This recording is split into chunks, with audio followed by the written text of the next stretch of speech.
have a look at the shot wheel.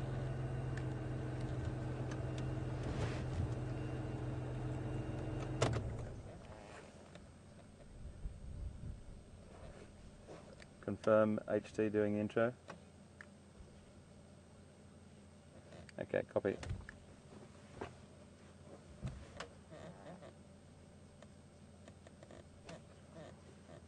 Count me in, mate.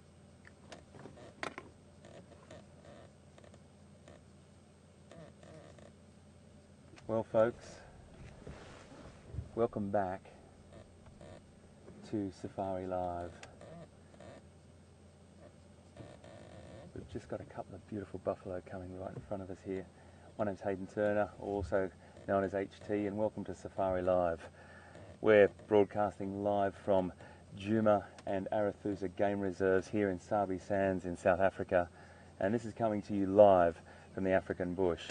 We've got a couple of bachelor males here, buffalo that have formed a bachelor group. They're sort of served their, or just a little bit out of their prime, and they will come into a bachelor group like this and potentially spend a lot of that time together. They might stay in this group for who knows, 6 months to a year, who knows, but then they start to form into other groups. It's a very, very loose knit sort of bachelor situation. They might be also associating with sub-adult males.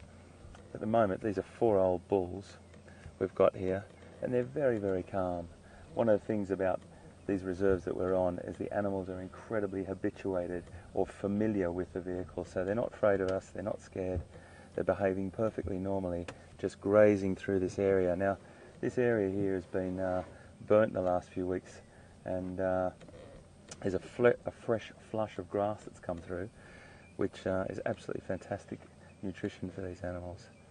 You can see this beautiful boy here, great male. He's just rubbing some mud off his horns there. A lot of the males do this display on these shrubs, and they'll rub their faces and their horns through. They've just come from a water point down here, a water hole, where they've been cooling down, and I watched them walk up here, and they've just been lying in the water.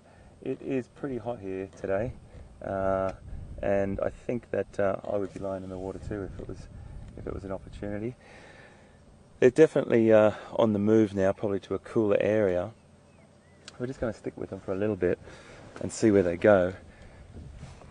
They can to potential males and bulls past their prime, but a lot of people think that their reputation precedes them. A lot of people think that buffaloes are really aggressive, and towards predators, or humans particularly, they normally find us a threat. But within their own social setup or their own social system, they're actually very, very caring, and it's a very intricate social structure. They can form into herds, of up to 300-400 sometimes, but that will depend on the available food source. So the food here is quite good. I've seen over the last few days a couple of big herds, not 200 and 300s, but 30, 40, 50 animals.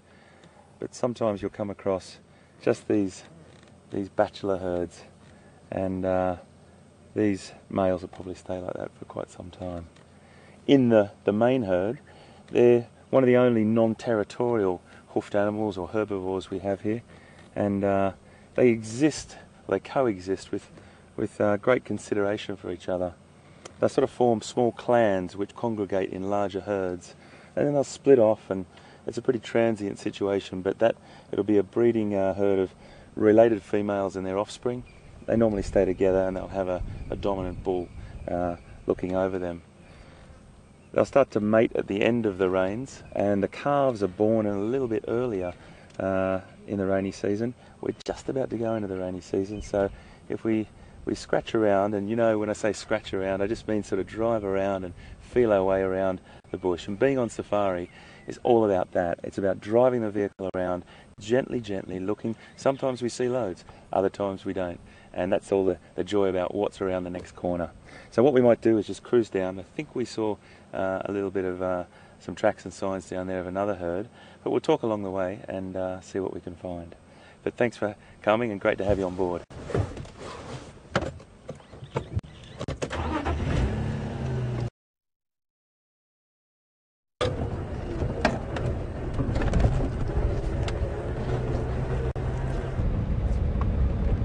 microphone.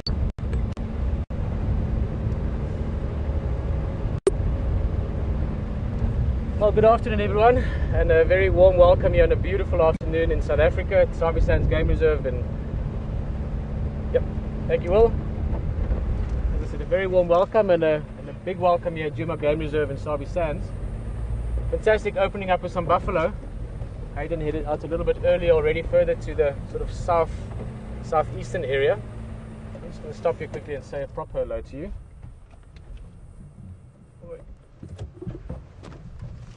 We had a very interesting day so far in terms of the weather. We started with rain this morning, then it sort of cleared a little bit, looked like rain again towards midday, cleared and got hot, and now I think we're just in for a beautiful afternoon. So it's going to be fantastic to have you with us here in Africa, and as always it's my pleasure to welcome you on the afternoon safari.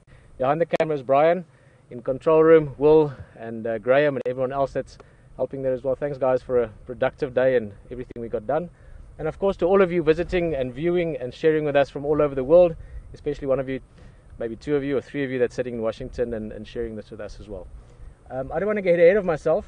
In fact, before I do, let's look at this little guy. This is one of my favorites, and he actually flew over to us. So since he's making the effort to look at us, I think we should look at him. This is one of my, if not maybe my favorite bird. It's called a fork-tailed drongo.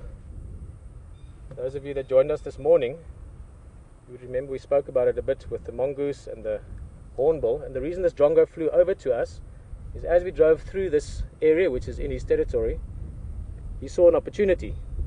Because we're driving around, we might be disturbing some insects, and those is what he's looking for. So if we're driving, the insect flies up, he's got the opportunity to catch it. So he's just making use of our presence. Fantastic little birds. Very often you can use them to find even things like leopard. They make a big fuss when they see things around that they don't like. Right, just to get back to this afternoon's plan, as I said, I don't want to get ahead of myself too quickly, but this morning we found two male lions that we don't typically see in this area. They're more from the north. They're nomadic still. They're not dominant or territorial yet. And they were also quite sort of towards the edge of our sort of test area at the moment, where we busy sort of stretching our legs and seeing where we can get to in terms of the broadcast of this, and we're going to go look there. We've made a few tweaks and I'm sure we can get there this afternoon, but as I said, don't want to promise, but a good chance of lions, maybe a chance of leopard later on. We had some tracks this morning very, very close to the control room to Voitela Lodge, so we're going to look for those later on, and otherwise just have a nice afternoon. It's as always a pleasure to have you with us, and let's go look around.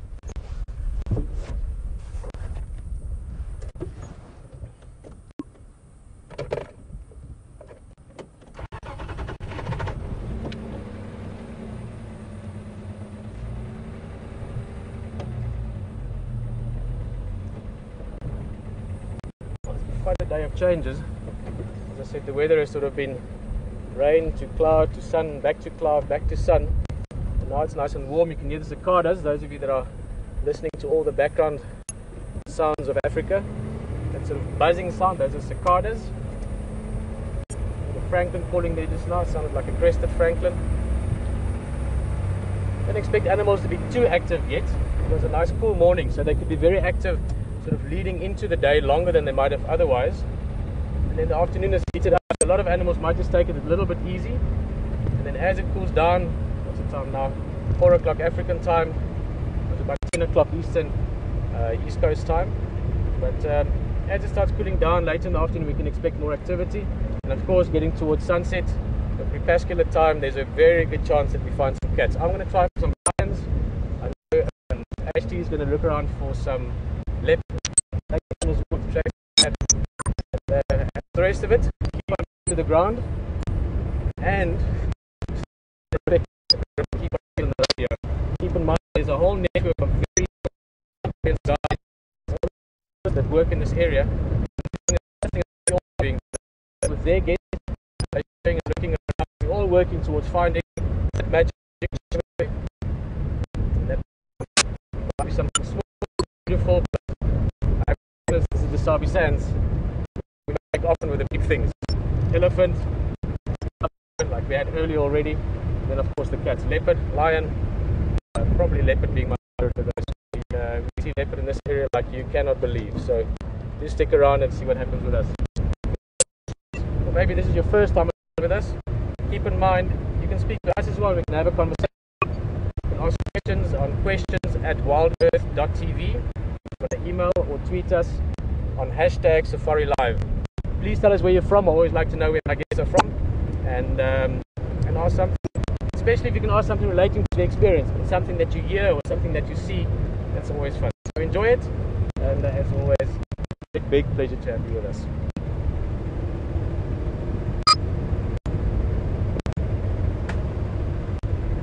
Very hot earlier, actually. I think now that we're moving and there's a bit of a breeze, get rid of the hats for now.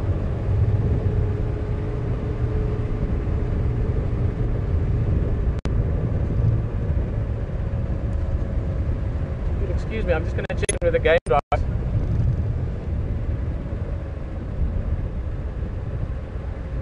listening to the game drive channel, see what's out there. I'm just going to ask a few of the guys if there's any updates.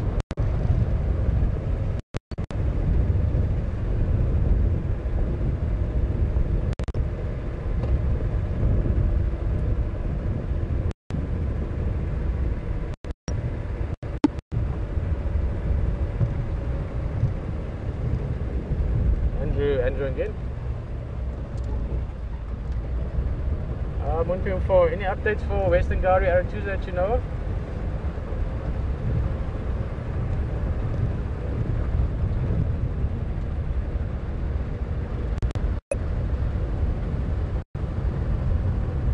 Okay, for the Jubuga that breakaway Muslambi in Gonyam this morning.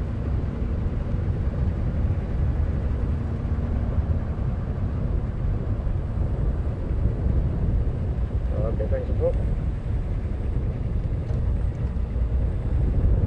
Alright, that was just Andrew, who's actually been a friend of mine for almost 10 years now.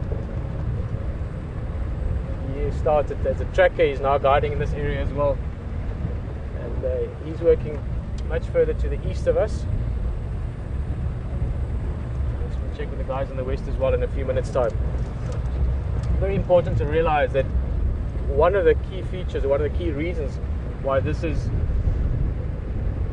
one of the, if not perhaps the prime wildlife destination in the world, sorry, in my opinion, I'm a little bit biased, but the Sabi Sanchez offers such phenomenal big game viewing, especially the birds. And the big reason for that is the habitat, obviously. It's the kind of habitat that is just perfectly suited both to lions and leopard, and cheetah to some extent, but not in this area so much. We're a little bit lush here. But in terms of habitat, in terms of prey species, in terms of food, resources, water, everything, those things play a massive role.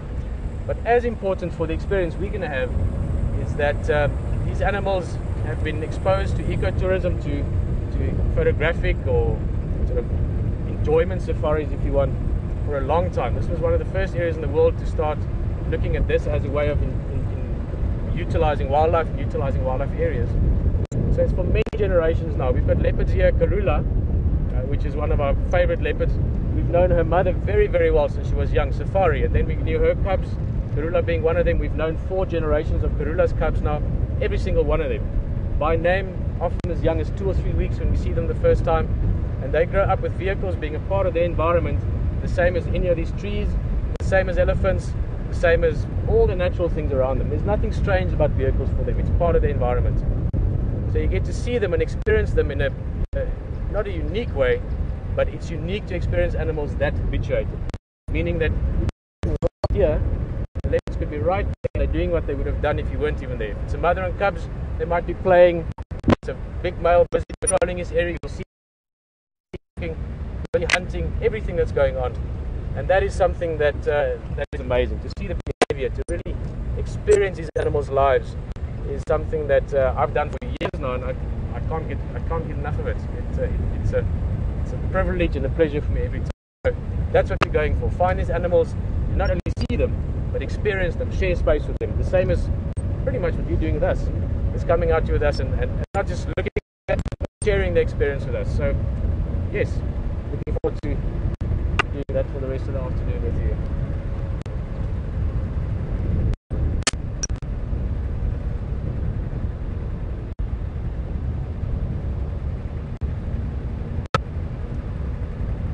Hello Linda, we've got a question from Chicago. I mentioned the other day, Chicago is one of my favorite cities in the States. I've been fortunate enough to spend quite a bit of time in America traveling all over. And Chicago at Christmas time is something I'll often remember, just as you might remember Africa, Linda. Karula, female I mentioned, which name means peaceful. She's an absolutely stunning cat. Linda was just wondering how old she is. She's about 10 years old now. I forgot exactly. They actually know very close to the date that she was born. I forgot that now off the top of my head. But personally, I've got some very, very special memories with Karula.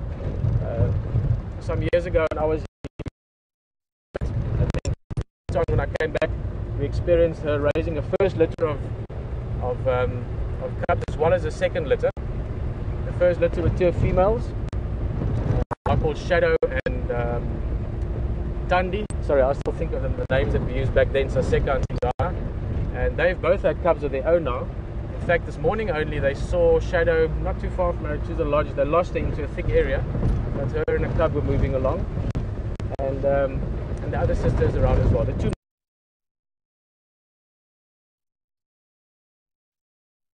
second litter, which was Induna and Misho, beautiful males.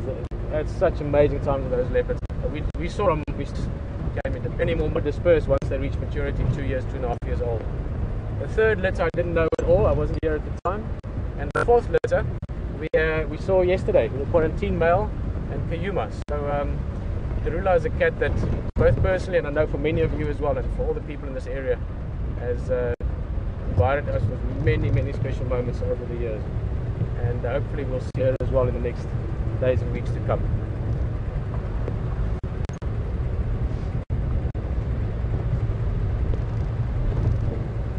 We're on one of the main roads, if you want.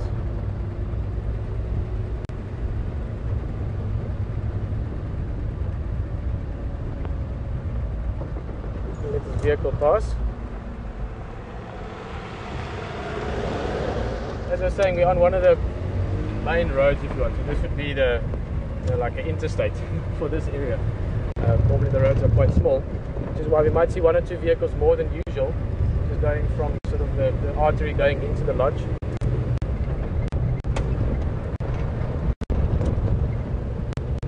So I just had Alex there, just had a question there from Jane, and Jane, sorry I didn't quite catch it.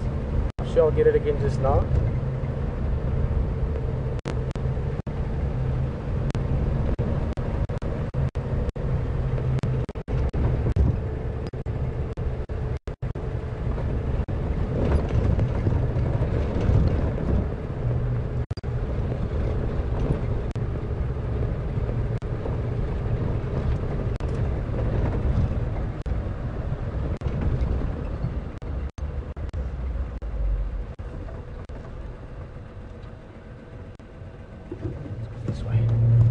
Okay, thank you very much, Jane. The question there, what variety of snakes are on Juma? Now, I'm going to make that a little bit of a broader answer because there's a lot of variety of snakes. That's the short answer.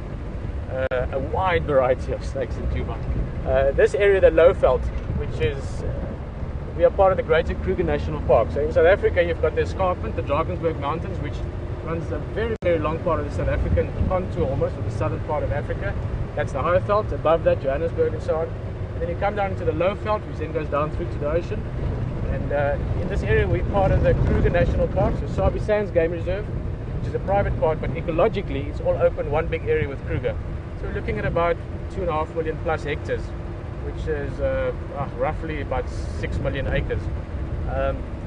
But it's a perfect prime African habitat in the sense of what you think of when you think of Africa. In other words, lions, elephants, antelope, lots of life. So hundreds of species of birds and many species of mammals and reptiles and everything. And snakes wise, lots of species.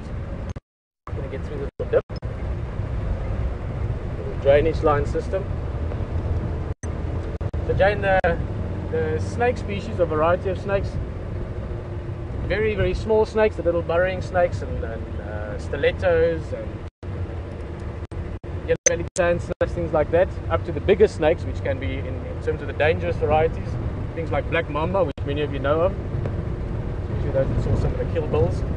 And of course the pythons, we get the African rock pythons. They can get massive. I've seen ones here eat a young waterbuck. The waterbuck is a deer in the same size as, not quite moose, I think about the same size as your elk, for those of you from North America.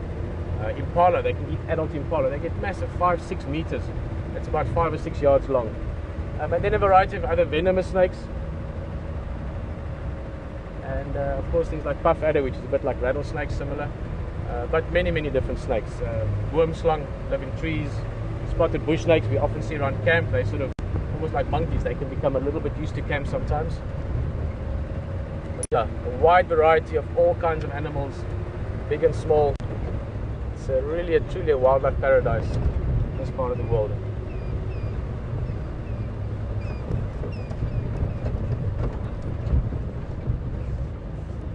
Let's see if I can follow some of the guys in the west. Good afternoon, stations. Peter from Wild Earth. Any stations in the west Arethusa area coming, please?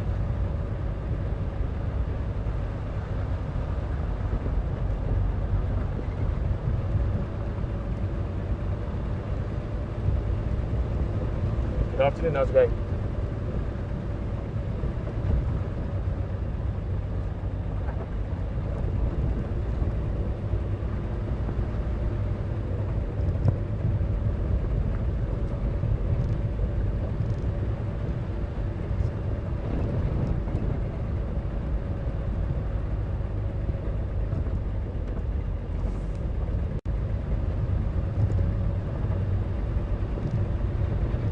Afternoon, Liam. Thank you very much. Yeah, I was actually the last mobile with those two Madodas this morning. From where they were last seen, sort of where the tracks are, they moved along the Skovanin, sort of, what is that, sort of southwest, for about 60-70 meters, and then they settled down, but they looked like they might move further into that thick stuff when I left. Okay, thank you. No more news of Shadow. That was that sort of Eli area. Okay, copy, thanks.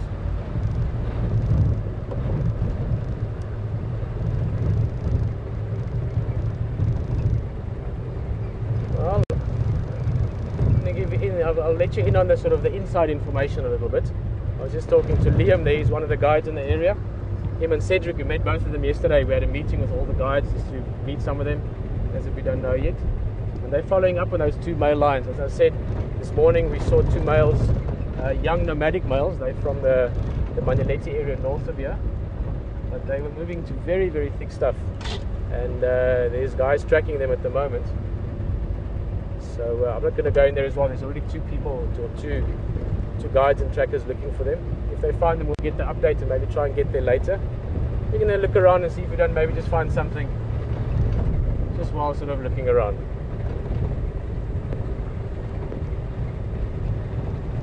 Alright, well, while we're looking around, you're going to join Hayden a little bit, see what he's up to. I'll probably bump into him later as well. So enjoy it over there. I'm sure you'll have a lovely time, and I'll see you back here on our vehicle again a bit later.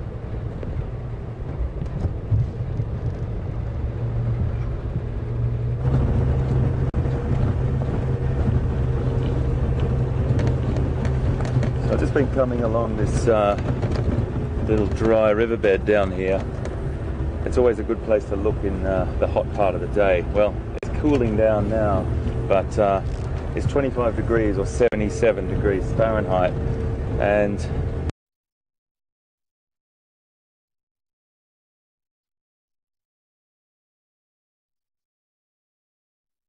it's still quite hot for the predators, but as the afternoon temperature drops, they'll start to become a little bit more active.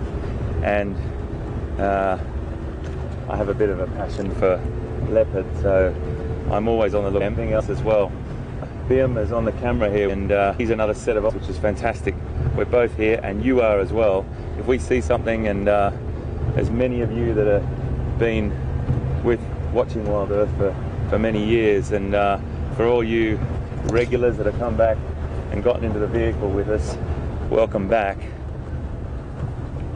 Sorry, I just saw something dash out of the corner of my eye then.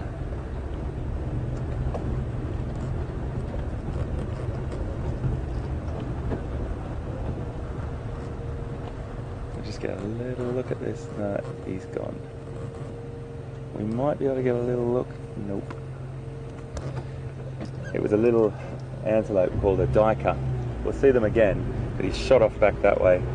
Small antelope that's very, very fast, dashes through the bush. It's an Afrikaans word, duiker, that means diver, and that's exactly what he does. He sort of stops for a second, looks at you, and then he runs and hides in the scrub or in the vegetation. So back to that. Welcome back to all you regular viewers, and for the new people on safari with us, welcome to you too. It's great to have you on board.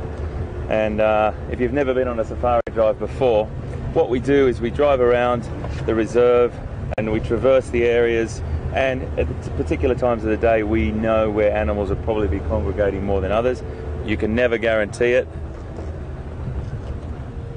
You can never guarantee anything, but the thing is, it's so exciting to think what's around the next corner. And you can drive for 10, 15, 20 minutes, sometimes half an hour, and not see much. But we are still seeing loads of African flora and fauna. They might be smaller things. We might be talking about the vegetation. We might be talking about loads of different ways that the habitat works and everything fits together in this beautiful picture. But this is unscripted. This is coming to you live. So whatever happens, you see it as I see it.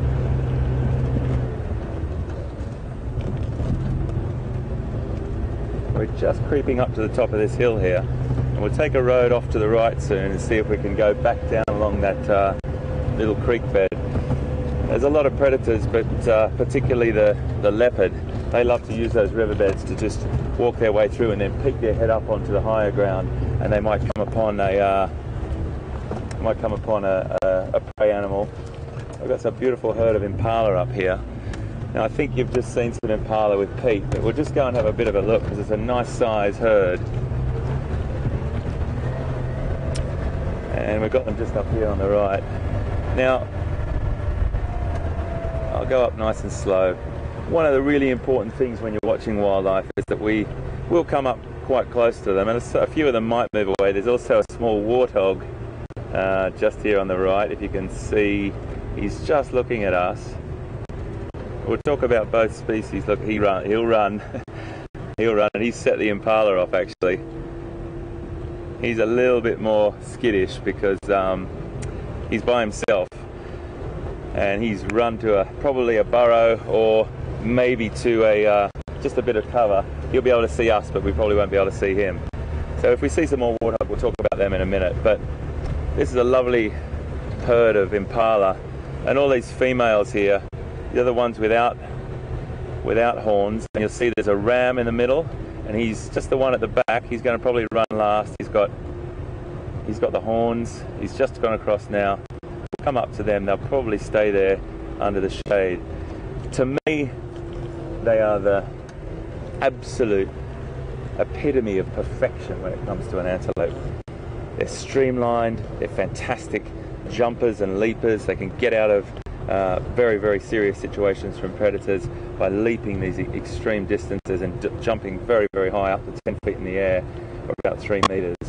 We'll just stop here for a second. Really nice little herd. And I just think they're so elegant. They're beautiful creatures. And they'll stay together, they'll walk through. They can adapt to pretty much any environment as long as they've got available food source. And they'll walk through woodlands, they'll be on open grassland, and they'll hang out in these herds. They'll be dominated by one ram, and he spends a fair bit of energy, I have to say, protecting this harem, or this herd, and he will protect them fiercely in what's called the rutting season, where the males will fight fiercely.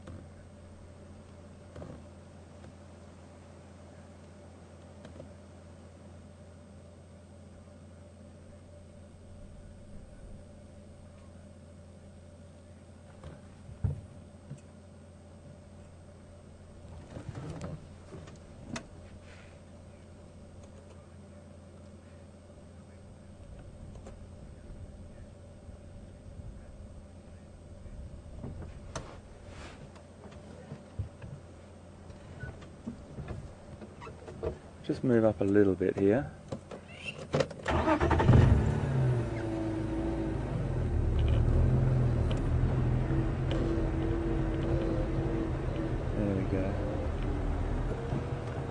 beautiful. We just had a question from Pamela in the UK, and she's just asked whether the ewes or the female impala can delay their birth. She's heard that they can. Well, Pamela, you're exactly right. They can delay their birth for up to 1 to 2 weeks, depending on the rains. And this is a modification or an adaptation that they can drop their lambs at the perfect time when there is available food source for the mothers to get nutrition to be able to feed them with their milk. But it's a great question, and you've heard correctly. They can delay their birthing or their lambing for about 1 to 2 weeks. I just think they're a beautiful antelope, and I think on safari we have a tendency to drive past them a lot. I have a tendency to stop at them a lot because I just think they're so beautiful, and they fit into a fantastic food chain, and it's very, very important. They do supply a lot of the predators with food. They are really an important antelope in the African bush. Now, if you do want to send us any questions, you are more than welcome, and we'd love to hear from you. If you send it questions at WildEarthTV, or you can tweet us at #SafariLive, and we'll try and answer as many of your questions as we possibly can. And we'd love to hear from you. I think that's one of the fantastic things about this, is that this is so interactive. And I've been working for National Geographic for some time, and I've done some incredible things for them, and this has to be right up there with one of the most fantastic things I've ever done. To be broadcasting live from the African bush. My heart rate rises as soon as I get in the vehicle, as soon as I turn the key. I just don't know what we're going to see, and for you to be here with us, it's the most fantastic thing. We're just going to head down here a little bit. We might cut back down, and the interesting thing about this as well is there's no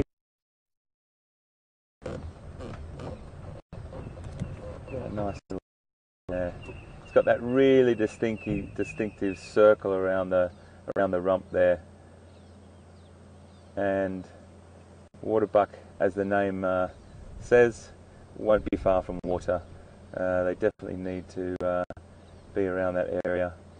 He's a solitary bull at the moment, and he will end up competing against another male for looking after a herd, covering a small herd of females. But the only hoofed animal in Africa that's born with horns is the giraffe. And the giraffe are born with horns. Well, I tell a lie, the giraffids, and that's the cousin of the giraffe, the okapi and the giraffe. So the okapi is a relative of the giraffe that lives in Central Africa. We don't get them down here in Southern Africa, but the giraffe and the okapi are the only two horns. I'm going to find some giraffe.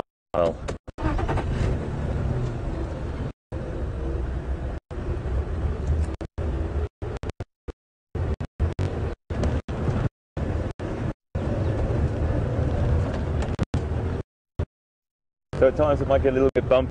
I apologise. I'll warn you before I hit the bus. And we normally cruise at a very slow speed, no rush. We go, we see.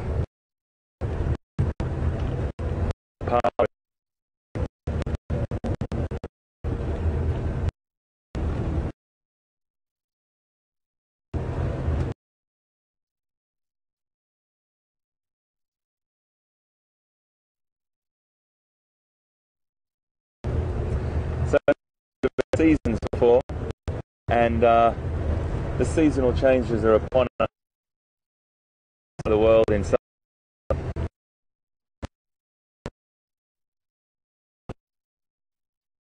that they will drop their leaves to the nice ram at the back there, covering again that beautiful little herd of females. Look at that, so the ram at the back.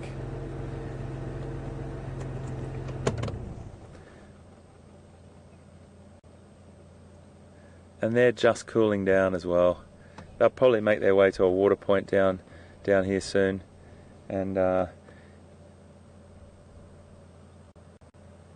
we'll just see what else we can go and see. But they're very pretty.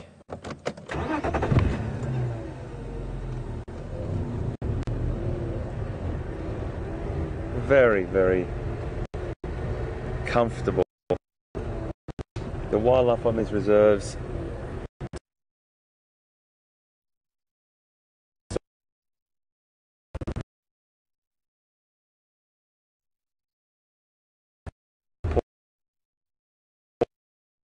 Well,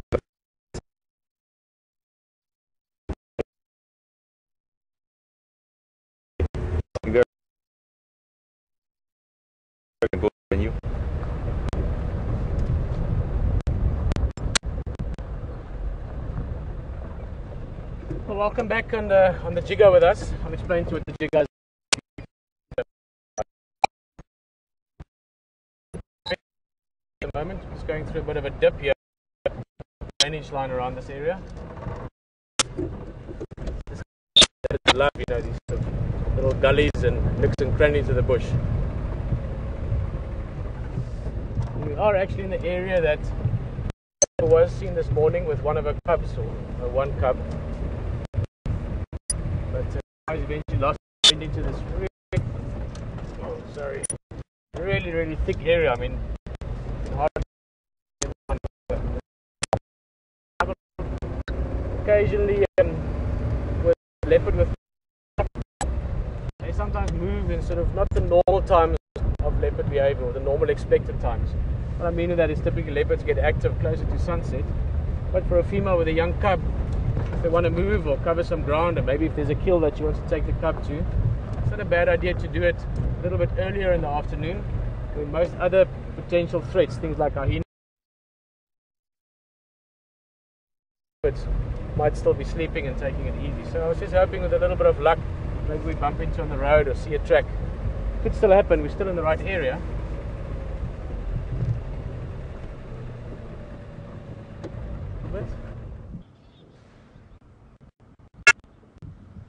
But I thought I heard a squirrel as well, but it's not a squirrel, just different bird calls. Squirrels are one of our sentries out there, and one of our big helps when it comes to finding leopards. Squirrels don't like leopards, you can imagine, mainly because leopards like squirrels. So they big fuss when they see leopards walking around, and they one of the helpers for us to find them.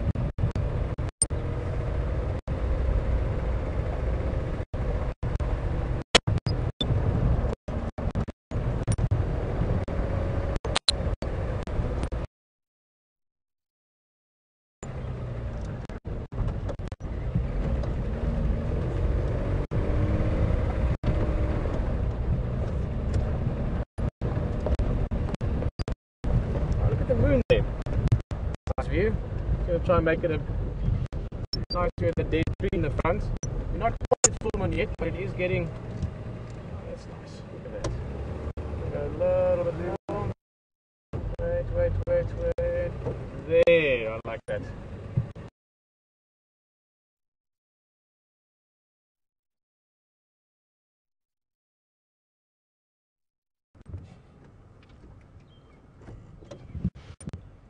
Not quite full moon yet, but getting closer to it.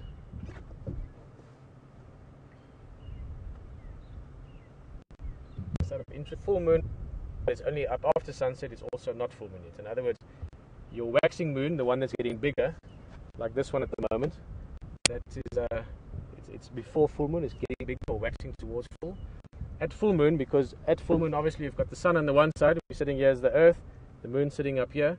So to be a full moon, you've got the full face of the moon being lit up by the sun. So they're almost 180 degrees on a straight line. I mean, that's a very relative term, of course, but on the opposite side from us relative to the sun for full moon. That's why you get it roughly at sunset, the full moon, and then as it wanes or becomes smaller again, then it rises later and later every night. So looking at that one, I think it's probably 2 nights or 3 nights away until full. A very nice time. Full moon in the bush is very special. Depending on who you talk to, they'll say yes, there's a change in animal behavior or not, but not really the case. I think it's a lot of opportunistic things. I mean, yes, there are changes. I mean, you get birds, for instance, making lots more noise than they would have if it wasn't full moon. Often you get doves calling somewhere in the middle of the night, and animals could maybe be a bit safer because they can see more, and I mean with that antelope and things like that. Beautiful dove call in the distance there, speaking of Cape turtle doves. Speaking of birds, Jack, I was just asking if we've seen any of the red-headed weaver birds yet. Well, I haven't. I've only been back a few days in the low crop, which has been fantastic so far. Lots of things going on. But we've been spending more and more time over the next while looking at birds. But the weaver birds, I mean, the birds are only really getting into their sort of summer activity now. I mean, spring is in the air, yes, and that was a while back, but it's only really in December, even January, when we've had quite a bit of rain and the bush is really nice and lush, that the animals are really in sort of full swing when it comes to breeding and nesting and all that activity. So then there's usually lots of activity from things like weaver birds build beautiful basket nests, or lots of bird calls as well, and all the impala babies are coming January. Well, by January lots of them are around. I was talking the other day to you, for those that have joined us for a few drives, about the first impala. It's a very long tradition, or long-standing tradition in Sabi Sands, that people that live here place fun bets. It's not a betting thing, but they pick the date when the first impala lamb will be seen, and normally around early December. I think I picked the 8th the other day, if I remember correctly. I remember that. I always think my wife's favourite number is 8. For some reason, I've got that stuck in my mind. She told me this somewhere along the line. She insists she never said 8 is a favourite number, but now I remember that number as a favourite number. So that's why I think the 8th is normally here in the first week. But I mean, sometimes it could be the last few days of November, or it could be a little bit later. I'm willing to venture, or to bet even, that we will see the first impala lamb during Big Cat Week, which is a very exciting thing. We're building up to that now with these rehearsals. Keep in mind, you are testing with us at the moment. We are testing our gear and everything, and getting to know you. With HT, and this is just a little bit of a personal thing. We're getting along like old friends already, and we're just exploring and learning and testing and getting to the areas that we don't know. But it's building up to the Big Cat Week, end of November, beginning December, which is going to be about cats around the world. But we're going to have you visit us every day here in Africa, focusing especially, although we always do that, on finding cats. I feel like Pinky and Brain, you know. Brain, what are we doing today? Same as every day. I just got a bit of a low branch there. Just see how that goes. So yes, make sure that you join us for the Cat Week. And I think we're going to see first impala lamb. They just like baby, literally like baby. They don't have spots, but beautiful, long. They can run better than they can walk, and it's also a very active time on all levels, as well as the cats, to be honest, because you've got all these young animals being born and all that activity, and I love that time. There's just so much beauty and fun, and you know, the explosion of life, all that good stuff happening. So make sure you join us here in November, December for the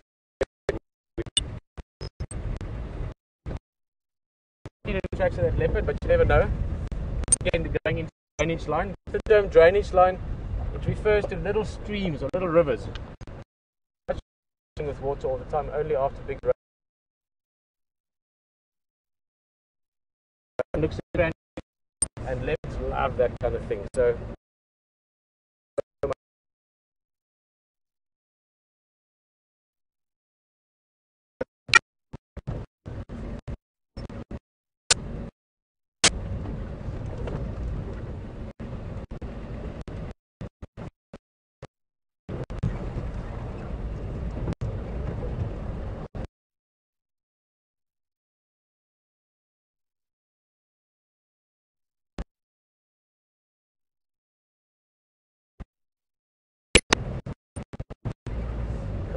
leopard.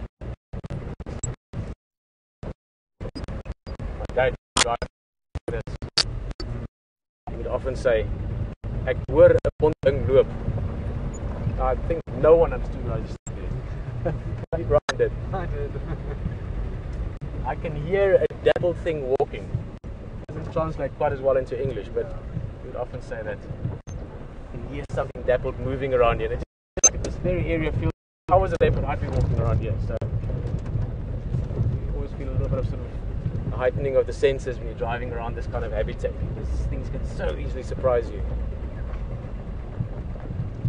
If I was a leopard, I'd be sitting right somewhere. Area there. Nice big tree in the back. It's a massive tambuti actually, as well as a halebur bean, as well as one of the acacias, a knobthorn. Massive termite mound underneath it. If I was a leopard, I'd just be sitting somewhere in there, just minding my own business, waiting for the afternoon to move towards evening.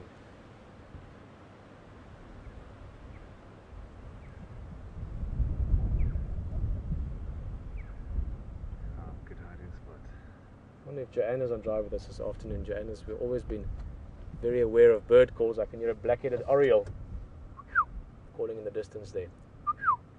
That's what they sound like. I love black-headed orioles. They like yellow.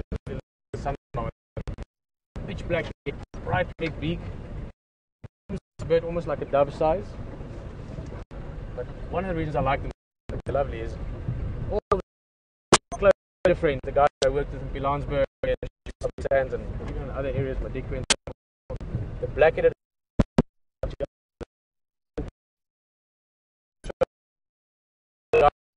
with big groups, a few guides with groups, or just walking around, just want to get go. Nothing. So you wouldn't necessarily get anything to your presence if you called your way. But I think it's a good way.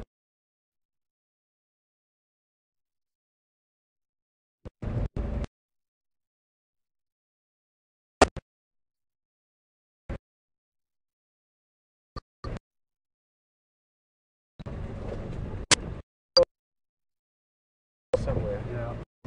Hard to say. Really has that.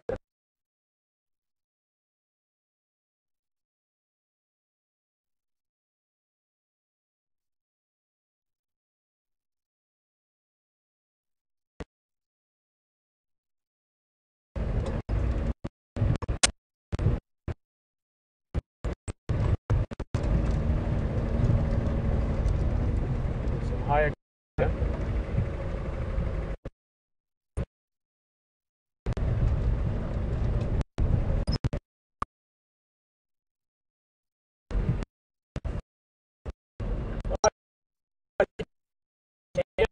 And we'll see again a little bit later. We're going to explore a bit more.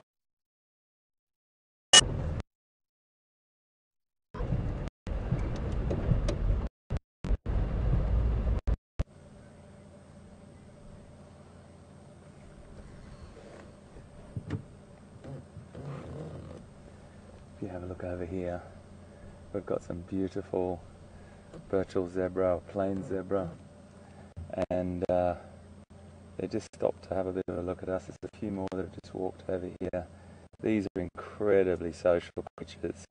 They rely off their senses, their sense of sight first and foremost, their sense of smell and their sense of sound. But they're incredibly close, tight-knit community, and like horses, like domestic horses, if you know them, their facial expressions are play a huge part in their communication. Ears, body, posture, and the way they are towards each other. That is a beautiful creature. I mean, look at that design.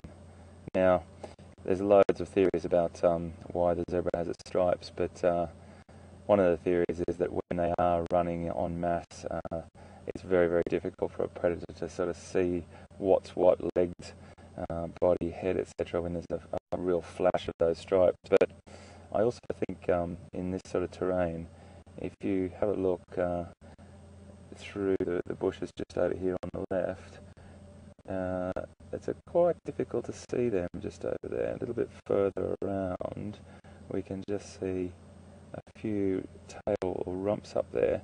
Now, you can see it clearly when we zoom in. If we zoom out and we use our sort of normal field of vision, other than the tail flicking there, that's pretty hard to see. So I think the camouflage is also fantastic in woodland like this. They are grazers, so they're on this really fresh pick here, or this fresh flush of grass, and these two over here have just stood here for so long. It's fantastic. Normally I think they were on a mission. They walked across the road here. I was actually going the other direction.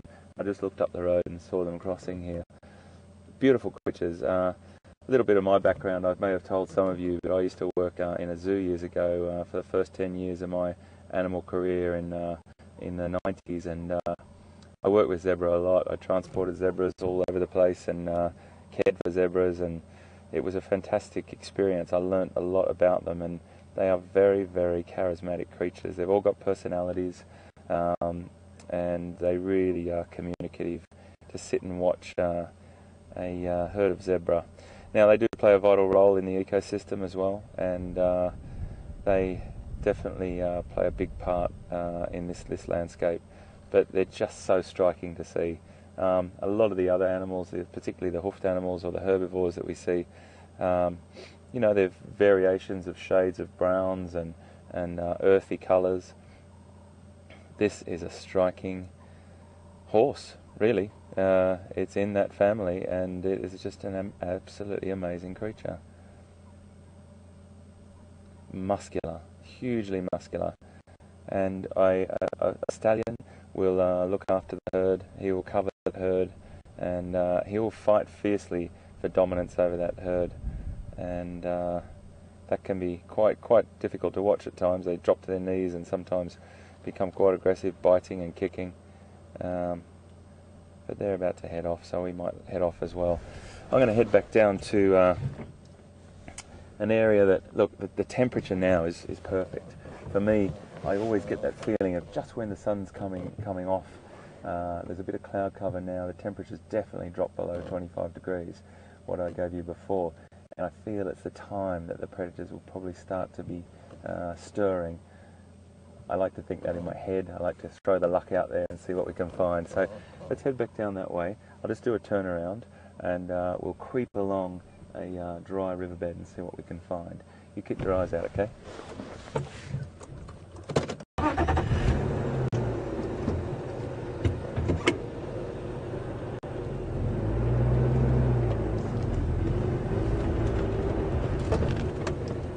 These vehicles that we're in are some of the coolest vehicles I've ever driven in my life. This vehicle is decked out specifically for this, taking people on safari.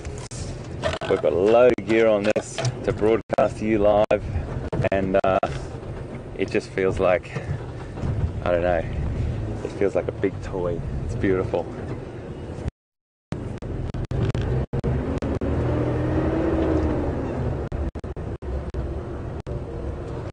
Now, I mentioned before about that burning, and you might have asked yourself the question, why was it burnt? Well, sometimes the rangers on the reserves can use burning, control burning as a management tool, because if the grass gets really, really long, it becomes very unpalatable for a lot of the species, and with a little bit of management of the reserves, we do always have to keep that in mind. They will do a controlled burn, and it brings back that new flush of grass. Now, sometimes it's not done by the rangers, and sometimes it's just natural, like a lightning strike or something like that, and then you will get a burn happen as well. These roads form as a fire break sometimes, so it might only burn a certain area, but this hasn't been burnt. The area that we were just in with the zebra had been. Look at that fresh flush, try and say that quickly, fresh flush of grass through, and it's great new nutritious forage for the grazers.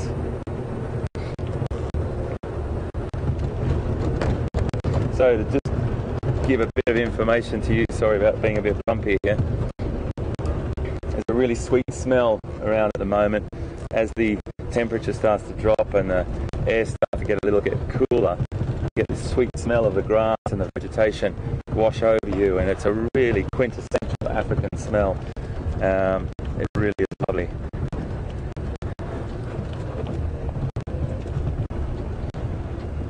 So we're making our way downhill now, and always looking down these roads off to the left and to the right and down ahead of us.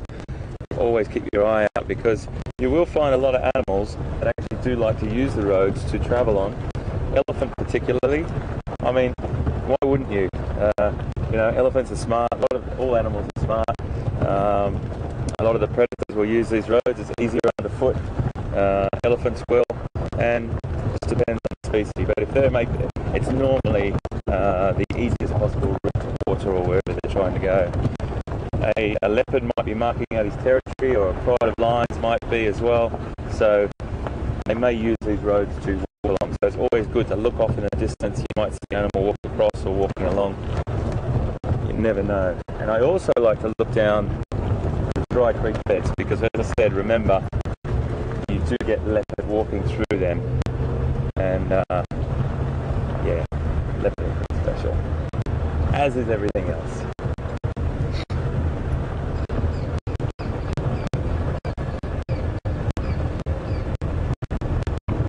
These big bolus in the road, we call it a bolus, it's elephant droppings.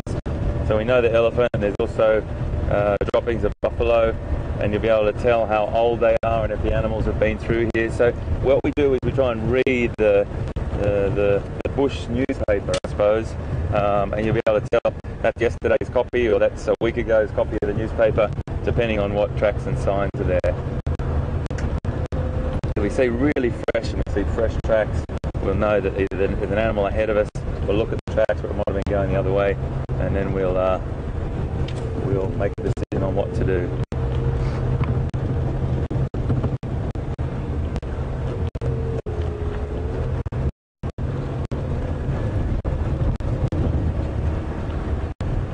It's a beautiful landscape here. I'm just going to stop here. I'll stop a little bit further down. You see this lovely vegetation. It's all starting to get this gorgeous green foliage on it. There's fluorescent green foliage coming through on these acacias and different species of shrubs that we've got. Animals will browse off them. So we've got the browsing animals, the animals that I'm sure most of you know this, animals that we call browsing animals that work along feeding on the vegetation like shrubs, the shrub line, and then we've got the grazing animals that will feed along the grasses and sedges, and you know, they're all specialists. Some will do a little bit of both, and it just depends on food availability and their preference.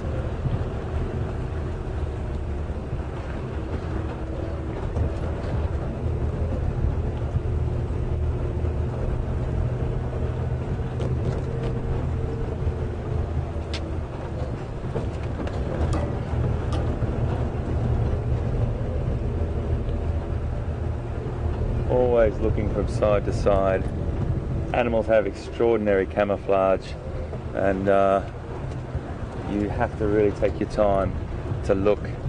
You do get your eye in after a while, and I said it earlier, I think I said it this morning to you when you're on the drive, if you were with me. I will also stop and take my binoculars and look through and tell you it's a tree stump. Because off in the distance, tree stumps have an uncanny ability to look like the creature that your mind dreams it up to be, sorry.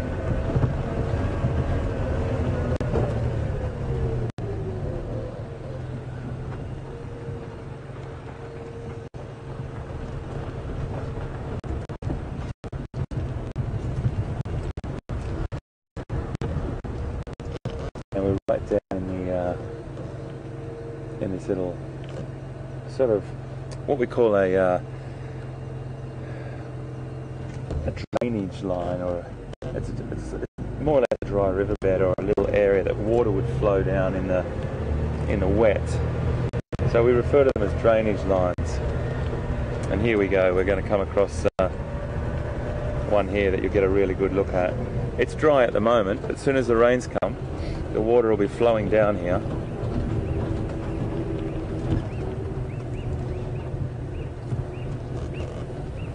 And this is beautiful leopard country. Let's go nice and slow through here. You can see the sand, and this is where, sorry, I'll just stop there. This is where water would come flowing through in the big rains and flow right through here. We're about to go down into it, across into the deep sand, so you'll have to just bear with me. Hold on.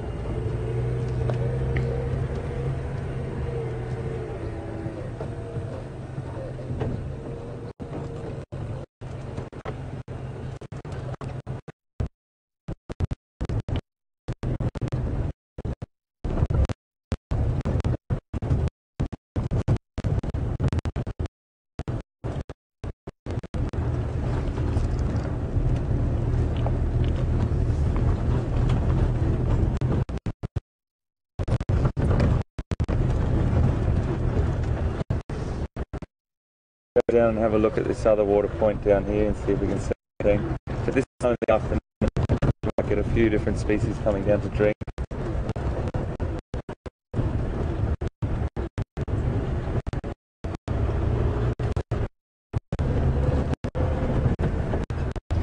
All looking.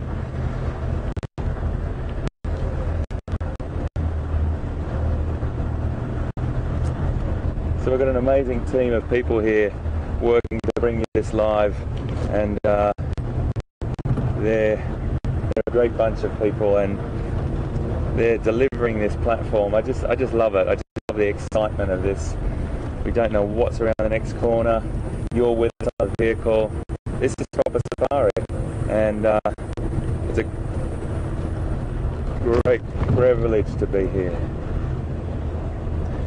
So I'll tell you what I'm going to do. I'm just going to head on down to this water point. I'll come back to you, and I'm going to hand over to Pete, see what he's up to, and I'll see you soon, okay? Bye.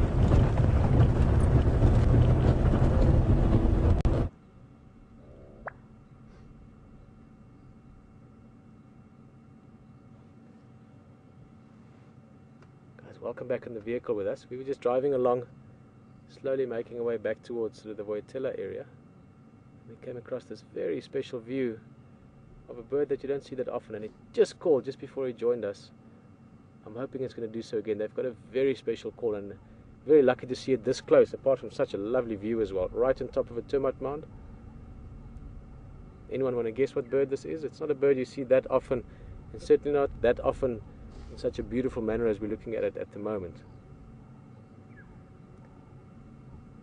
Tell you what, I'll tell you its name once it's called again. Oh, having a nice stretch, a bit of Koran yoga. That's its surname.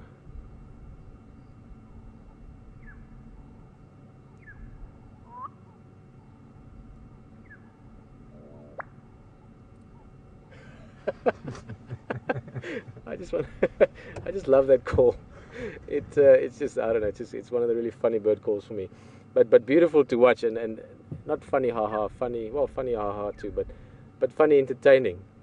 This is a black-bellied koran, and that's his display call, and he's displaying at the moment, standing up there as well. And I'm sure you could hear that, but it's just sort of boink.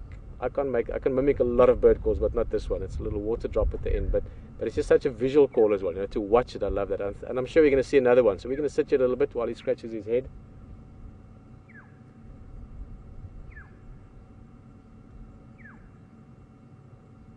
Stunning bird, just beautiful aposematic coloration. That's what you call that, black and white markings.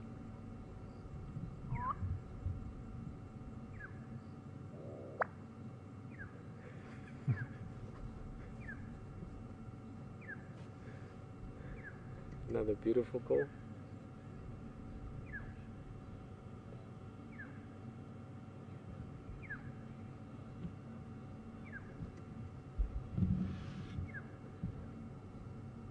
You know what this is? There's a lot of things I love about doing this. Driving around the bush and being in Africa and seeing these amazing things is certainly one of them. And I've said many times, and I will say many times more, that the most favorite way of doing this is what we're doing at the moment. Being live out here with people from around the world. He's going to call again just now. Millie, watch. You're going to see it happen. You're going to hear it. And I'm speaking to everyone, but Millie was just asking, and it's one of my favorite questions about this. How does she know this is live? Is it really live? She can't believe it.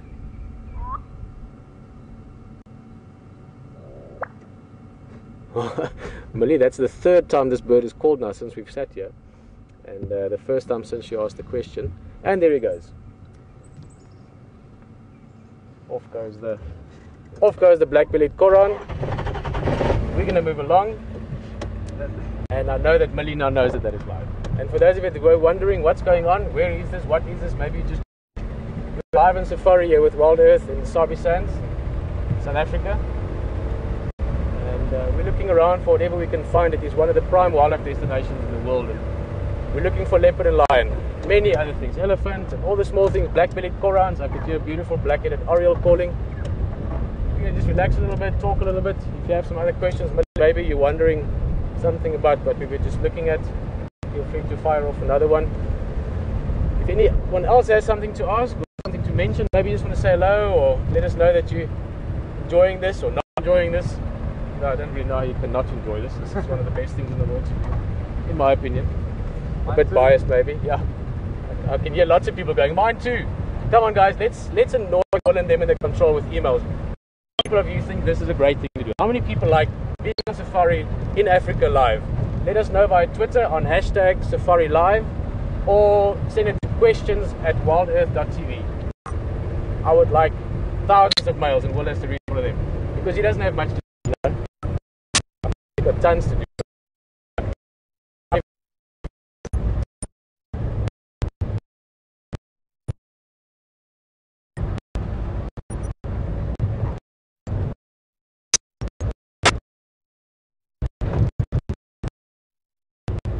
Just drive along slowly. We're heading back towards Juma area. I'm going to go look for quarantine male, that leopard that we saw yesterday. I've got a feeling we might find him, if not tonight, maybe tomorrow morning, but I think tonight's the night.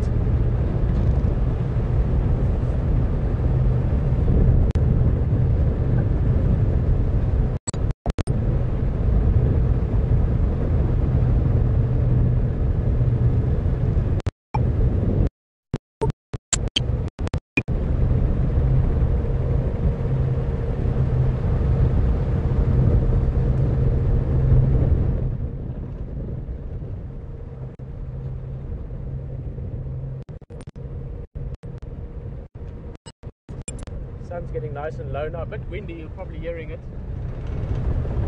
But wind is nice, it cools you down a bit. Its stickiness of the hot afternoon is disappearing now. It's in fact cooling down nicely with the breeze. Should have a nice, beautiful sunset.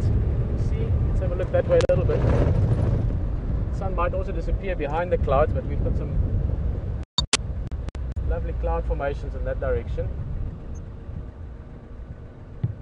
We'll keep an eye on the sunset. It's always lovely to watch the sunset.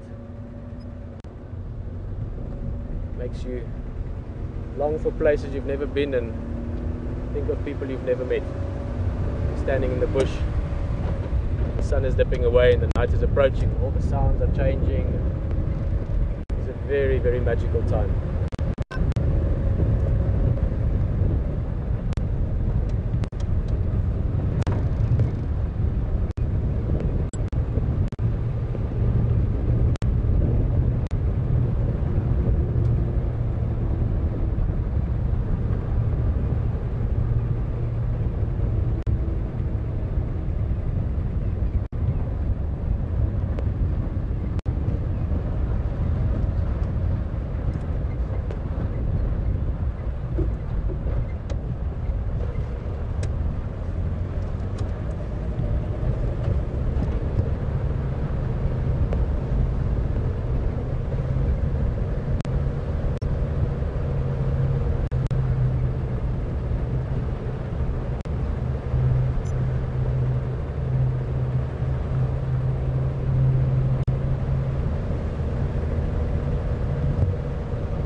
Alright, well we have let's just leave it at a big surprise for you. I'm gonna go over to HT a little bit, say hello to him for me. Actually, if someone could just say I say hello to HT, I'm hoping he's having a lovely afternoon, enjoying it just as much as we are. That would be great, and enjoy it. We'll see what's over there.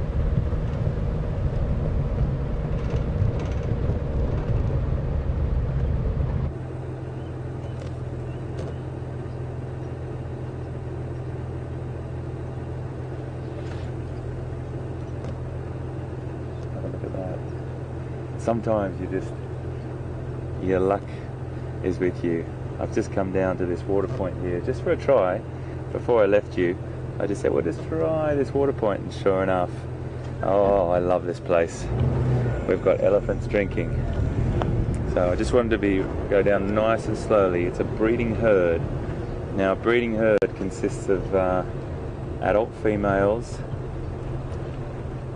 reigned by a matriarch, and she is the one that's in charge, and they're very, very tight-knit. Adult females, younger females, and most of them are related,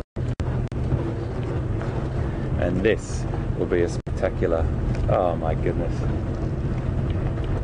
Welcome to Safari Live, guys.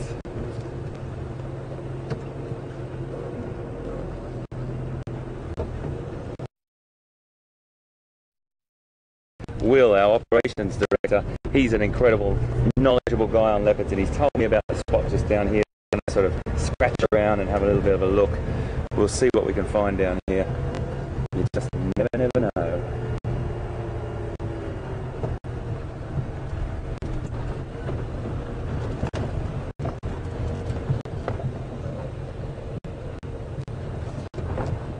The anticipation, excuse me, it's a bit of a steep drop down here.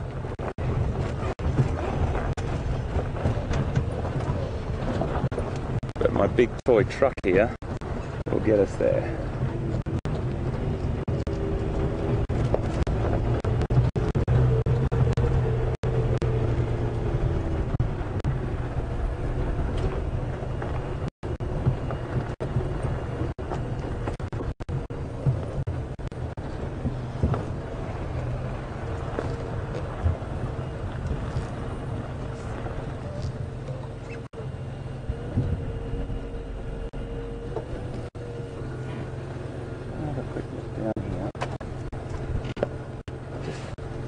Probably nothing, but I just want to see, just to cure my own curiosity.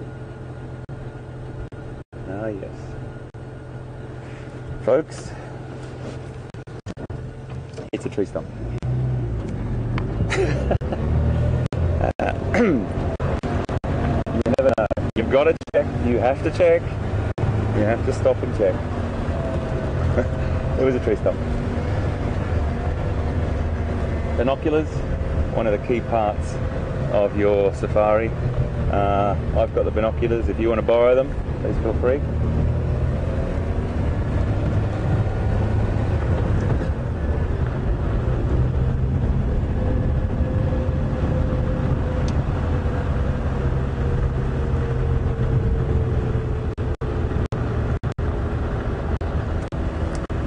You know what? I'll just drive along a little bit further here. I'll come back to you. Pete's found some more elephant, which is always worth going to. I'd rather you be watching elephant with Pete than me driving along the road. If I find anything, I'll come back to you. See you soon.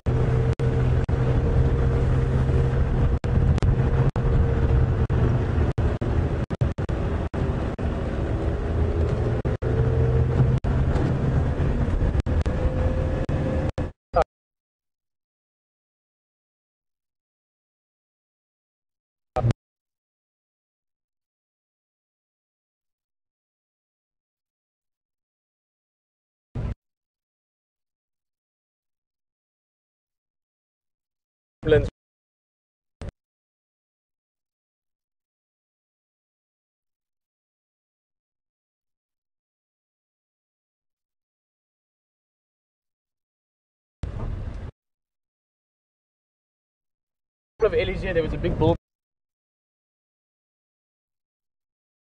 The little breeding that we saw this morning. No, they seem to have joined a few others, so let me just see. This is not the same female from this morning. This is quite a big cow. Very big female.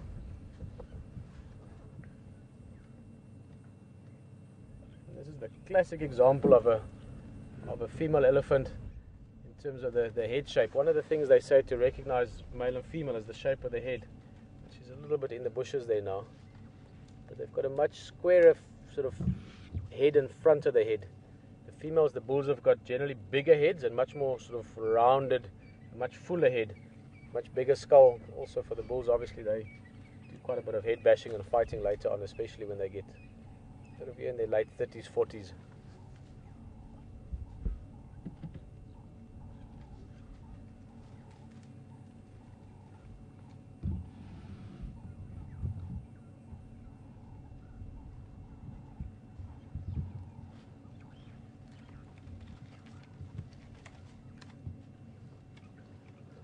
elephants do a lot of important work, if you want.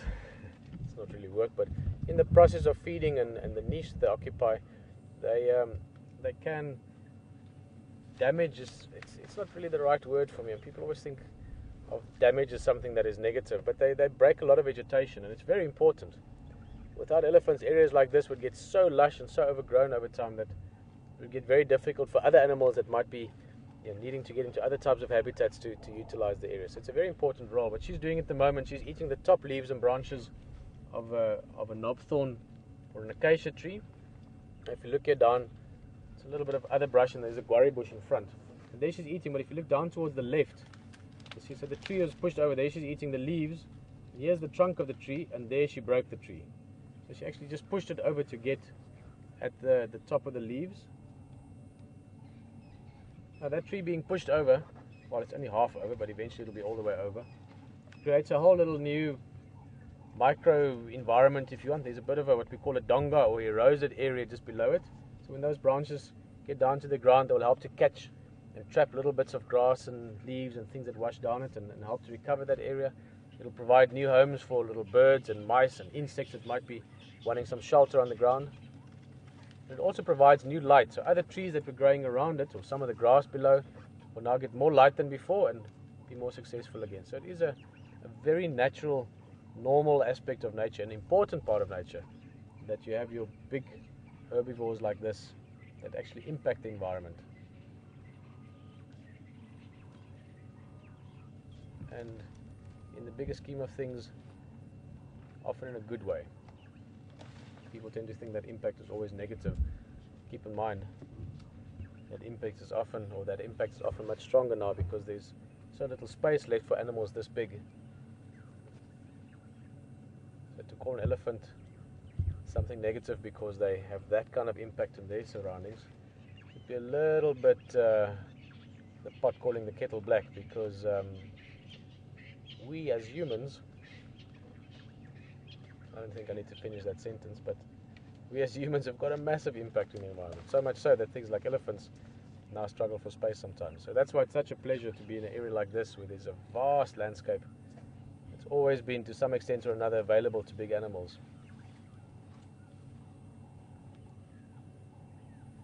May there always be places like this in the world.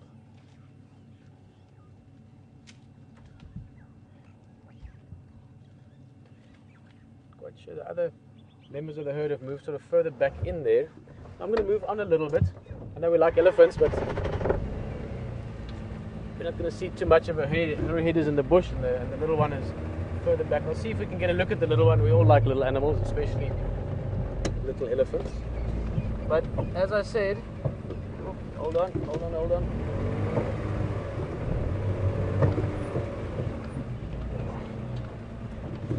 This is the time when, hey, come on, bit of a tricky turn here.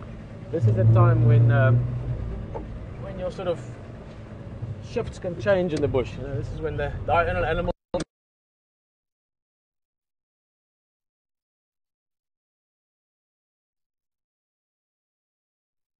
called it.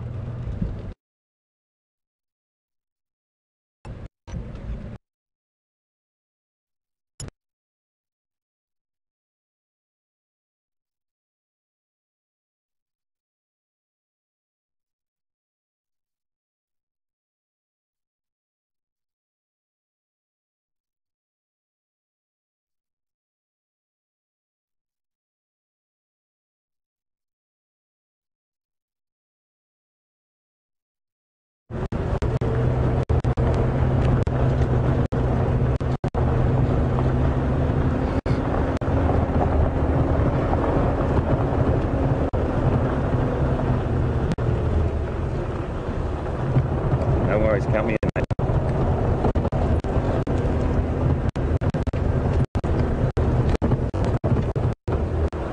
So I've just come down into another little low part. It sort of traverses or goes parallel to this, what we call that drainage line, or that dry riverbed, and it's getting to that perfect temperature, that perfect time where we may see a predator. We may not, but we may.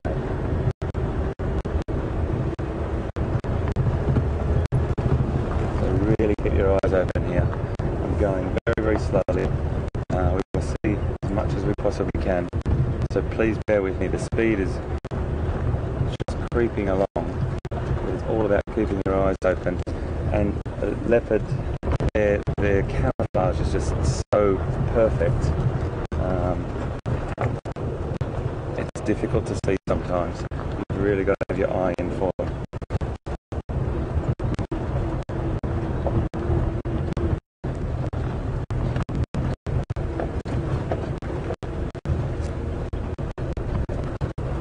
So as many of you probably already know, but for those of you who don't, leopard are most active at sort of dawn, dusk and through the evening as well, but they're probably up in a tree either with a kill. If they've captured prey, they drag it up into a tree, and you may have seen that before, but to see it live would be just astounding. You just never know with these things, but you're out here, you're live, anything can happen. The most important thing we understand is that leopard behaviour, they will be hunting about this time, and they are the epitome of stealth. They are the most beautifully designed cat for stalking, and they do it silently. It's just a magical thing to watch.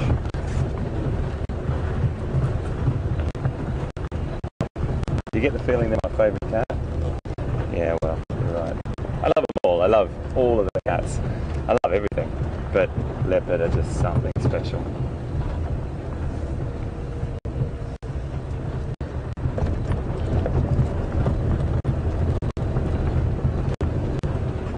We also see what else we see. Anything that comes into our field of vision, we'll stop and have a look at.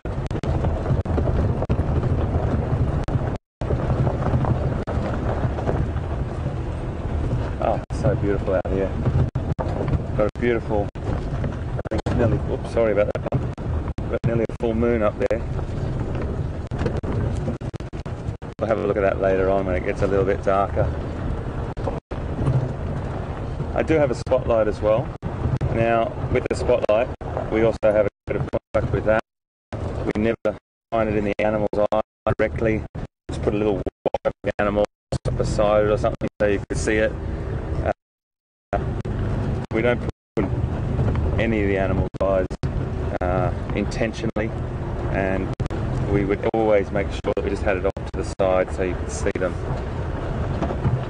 But we won't be bringing that out for a while. We've got another hour.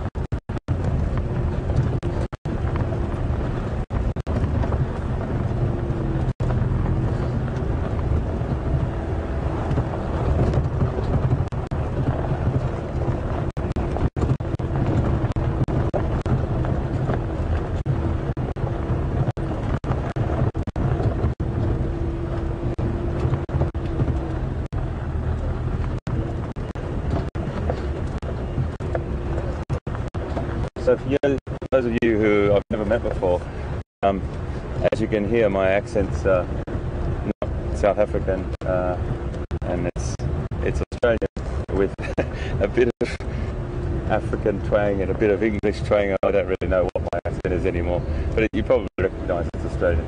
I was born in Australia, and I left Australia in about 1997, and through a fortuitous moment of meeting some National Geographic executives, got my first opportunity to work with Nat Geo, and that has definitely changed my life. I've had the opportunity to see some of the most incredible places on the planet through working with them, and now working with Wild Earth as well.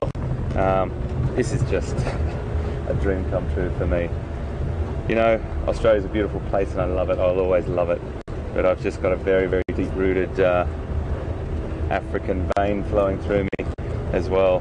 And South Africa is one of those countries that I cannot tell you how special this place is.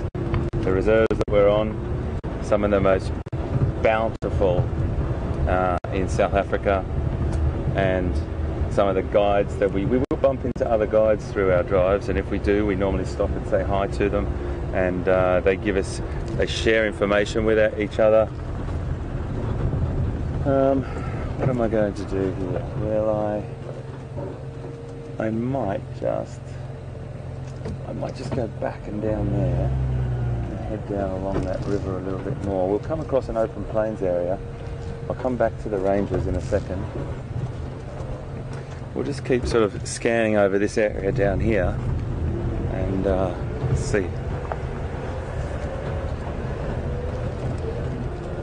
Just to finish on the ranges, we will bump into some other ranges, and really important that I share with you this. Some of the best guides I've ever met in the world in South Africa, and they know their stuff and they share their stuff, and that's what it's about.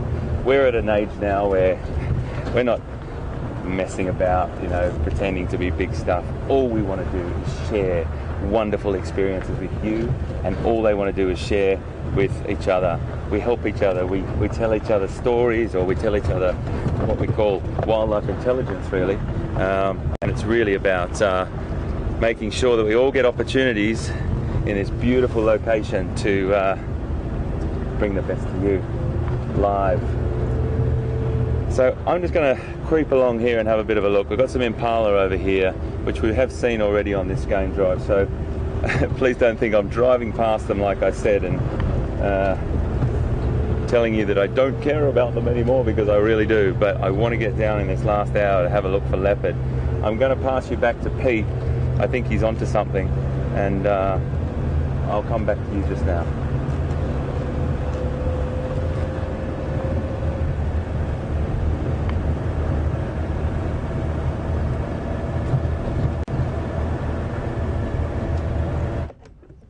Standing by, ready for you.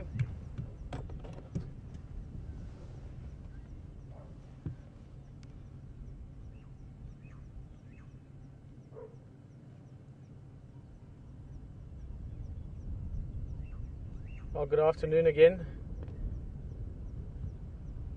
This is that beautiful, beautiful time in Africa. After a hot day, it's cooling down. Bit of a breeze, stronger than usual for this time of night or day. Afternoon, evening, depending how you want to look at it. Beautiful sky there. You can see there towards the west. And we're looking at some of the young leaves. We're going to talk a lot about sort of the onslaught of summer now for the next few weeks. You've got all the new leaves coming out, and very special quality to the sky and the air as well. I see something.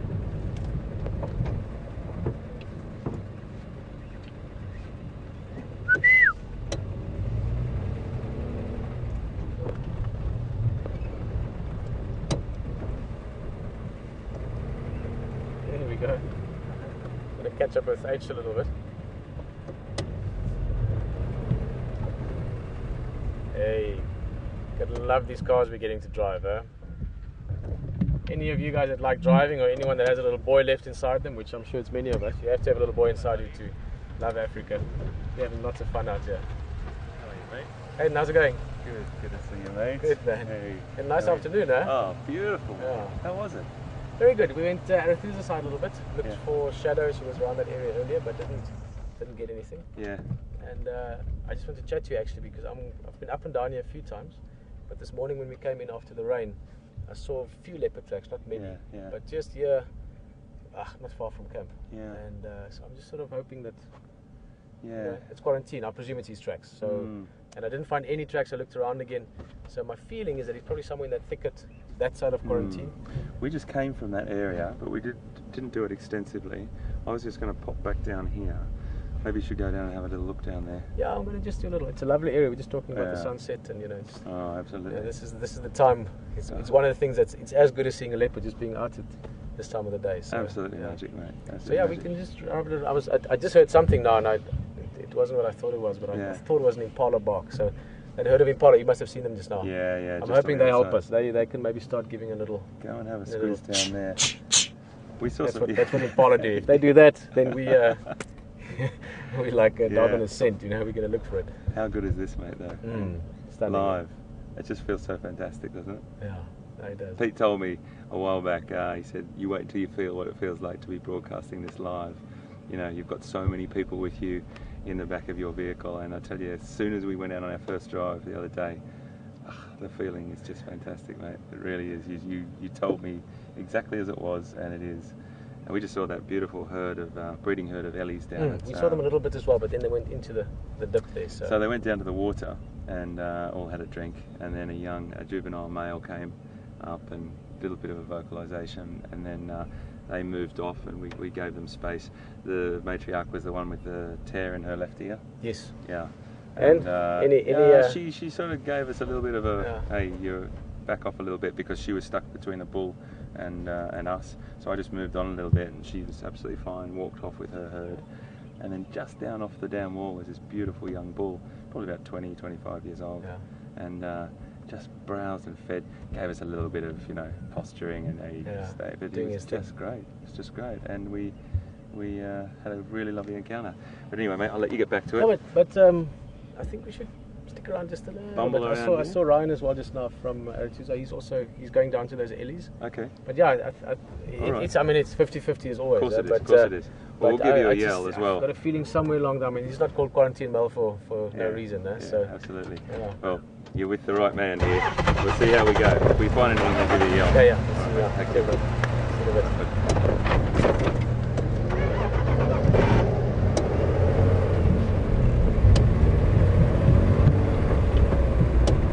Well, as I said, I'm going to go with this gut feeling a little bit. I'm just going to drive around once or twice a little bit, and hopefully we get a heads up, so to speak, from the Impala.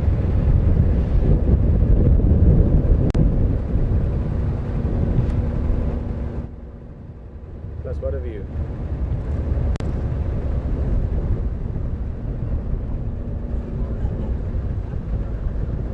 Yes, sir, yes. Driving past one of the landowners here, just enjoying the view as well. Funny term, but it's a very Sabi Sands term. Landowners refer to, obviously, various people that own pieces of parts of Sabi Sands. So because it's private land, even though it's part of a much bigger ecosystem, including Kruger and Manuletti, Tipavati and so forth, because it's private land that we can really get to see these animals in such a special way, in such an intimate way. Let's just go sit a little bit with these Impala. They're just grazing. They all seem very relaxed, so as far as they're concerned, there are no leopard around at the moment, or no lions, or no anything. They're just happy. I mentioned this morning as well, but it's something that a lot of people, when they come out to Africa the first time, they ask and wonder about it. I always say, don't you think these animals are terrified the whole time? If I was standing out there by myself, I'd be worried the whole time about being on the menu. And it's not really the case. You must remember that these animals have all evolved to live in this niche just as perfectly. In fact, maybe even more successfully than some of the predators, in the case of Impala. So they've got their own ways and their own mechanisms. They're extremely fast, great hearing, great eyesight. They live in herds. We're looking at a breeding group here, probably 50, 60 Impala, maybe a few more, even maybe closer to 80 or 100. So if they're 80 animals, that's 160 eyes all watching and looking around for potential things that could bother them. Noses, ears, everything alert.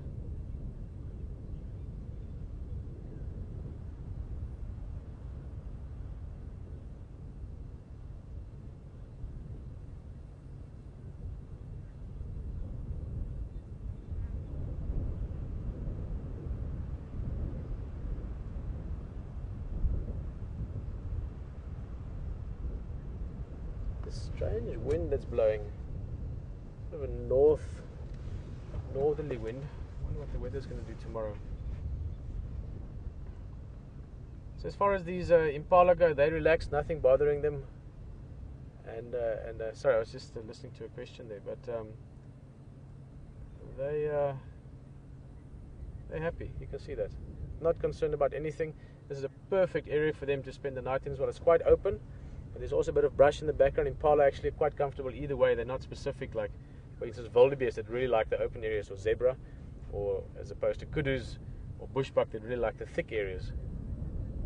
But most nights you'll have a herd of, even 2 herds of Impala utilizing the quarantine area. Here's a young male. He's about a year old.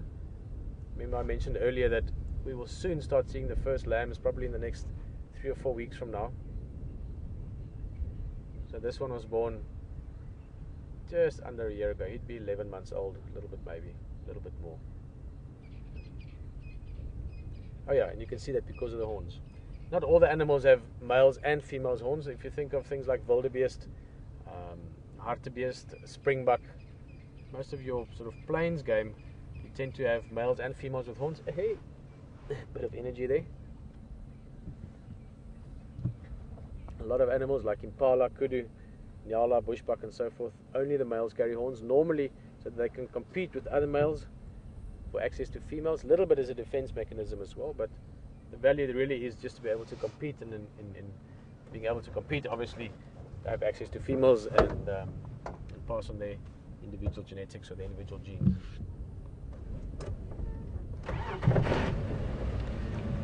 Let's get a little bit more west towards the sunset. This has got nicer and nicer, beautiful sunset tonight.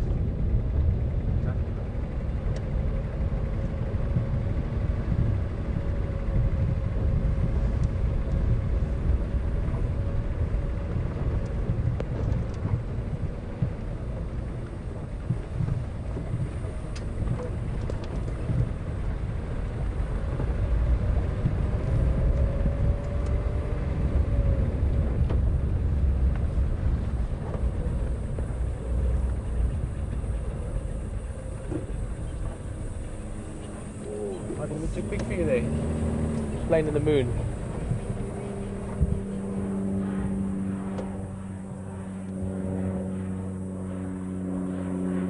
Well done, Brian. That is probably my favorite plane for the bush. Just as these vehicles we're in is literally the best vehicles for driving around in the bush.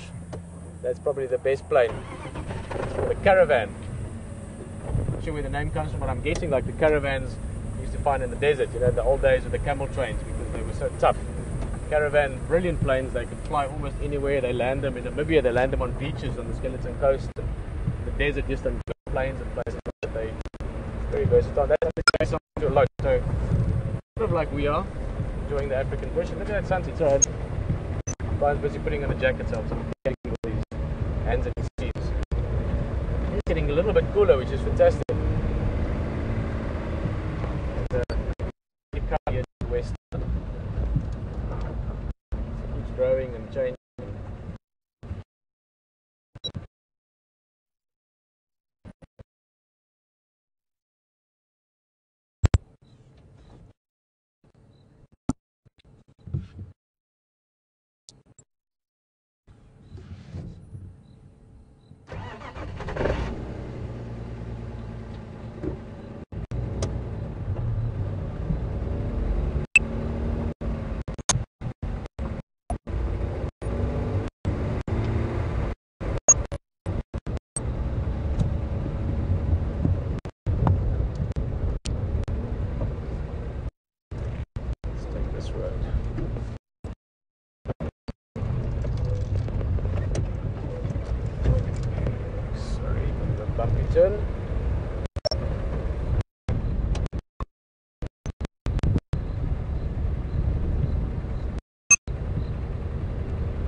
Lisa Osborne.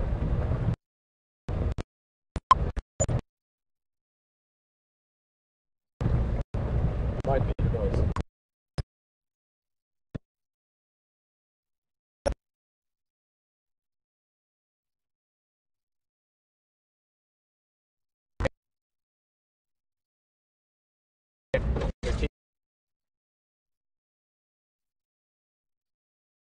Yeah, there's taken rock somewhere.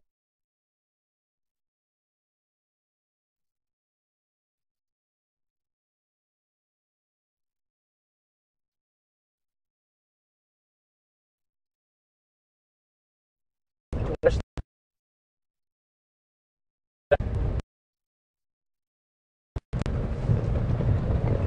a nice thing to do in the bush.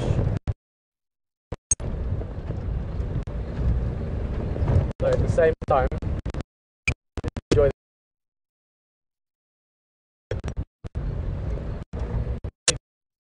It doesn't look like it's right at this moment, but believe me,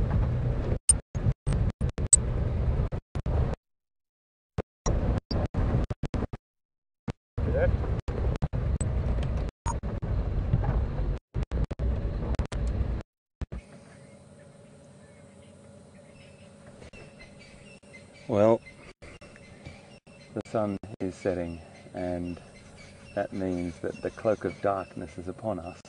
And what an African sunset that is. That's what we see every day here on live safari. It's just the most beautiful time of the day. You've got the sun setting, those magnificent colours, this wash of pink over the sky. Got a full moon right behind me there, and we are now going to just go down into this little riverine area. Have a look at that moon, Pete. Look at that. That's going to be a fantastic thing tonight. Now, some animals will use that moon to hunt. They'll use it as a little bit of a tool. And some prey animals, you know, some of the hoofed animals will use it also. They can see a lot better. So sometimes it's more difficult for the animals to hunt in, and sometimes it's better for the other animals to see the predators. So it just depends. But the most important thing is this is a super time of the day. We have about 40 minutes left. I'm just going to creep down this road nice and slowly. I want you to just watch. I really want you to watch down to the left with me. I'll keep looking down. I'll look to the right, look to the left. We're going to go very, very slowly. You never know what we can find, but this is proper leopard country right here.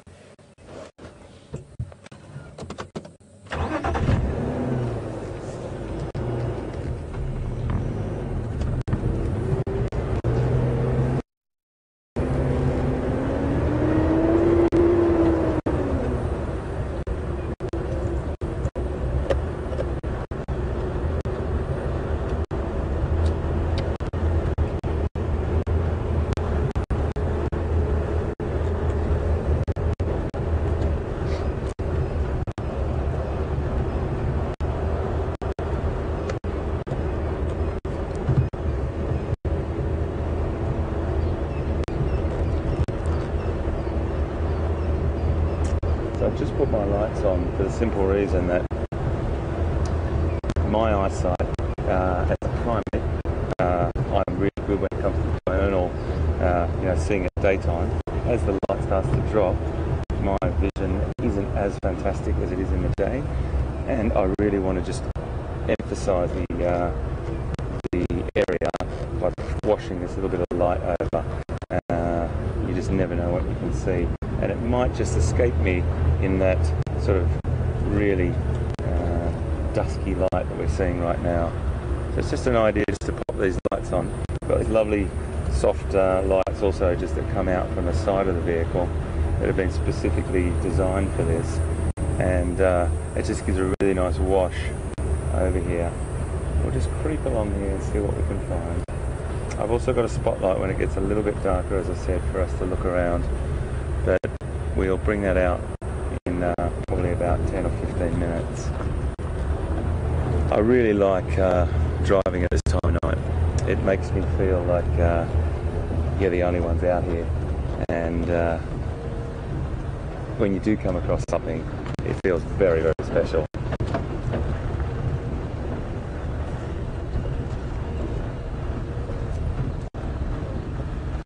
I might be in my more mature years now, but I've still got a little excited boy inside me when it comes to being in the African bush. We wouldn't be doing this if we didn't.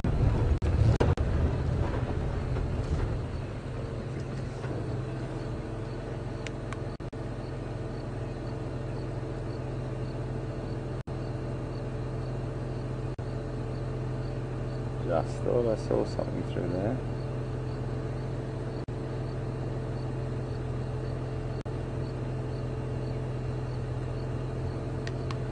Let's move on.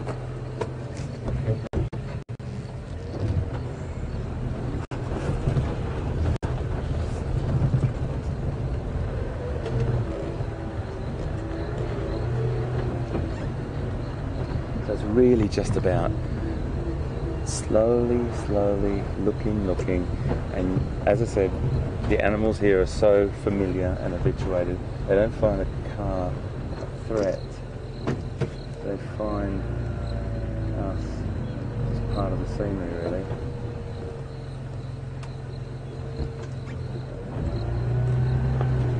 And this is where tree stumps really throw you.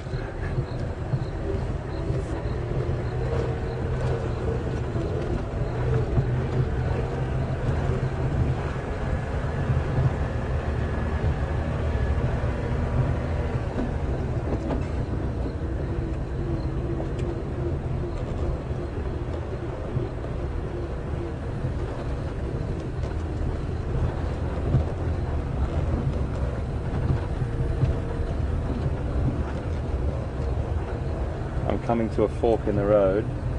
If anyone wants to send us a tweet, hashtag Safari Live, and tell me to go left or right,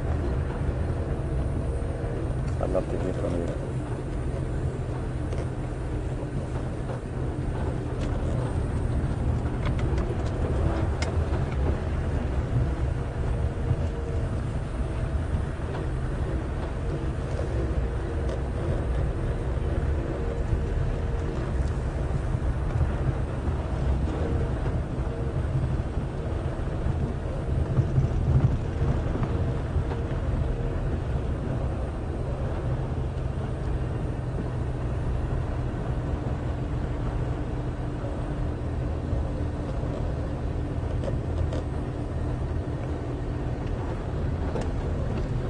I'm at the fork in the road.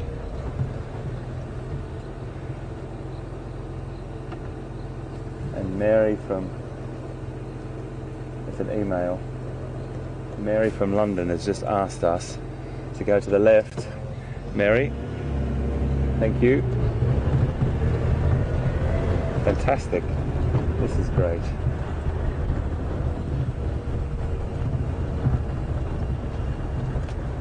See what we can find.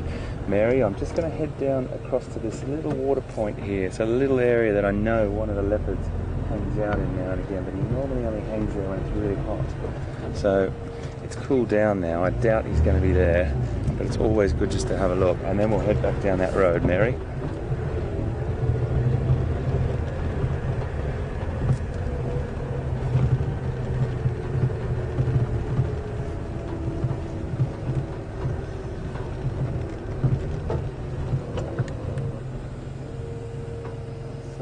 It's just under there, which I'll just reverse back for you and show you what I mean. It's a little bit hard to see. I'll just drive forward.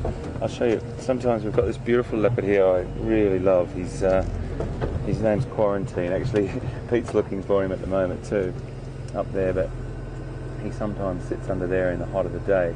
We saw him there the other day. Just so beautiful, but I just wanted to see if this could have been an area for him as well, that he may look, because there's just a little water area just down here. I've got my spotlight on just here, and sometimes animals will come down here, and it might be an antelope that comes down, and he might use that as an advantage point to hunt and use it as an opportunity, but he's not there. So down to the road that we chose. Oop, let's watch that tree. It's always good to watch out for those trees. We're going to go round in a circle here.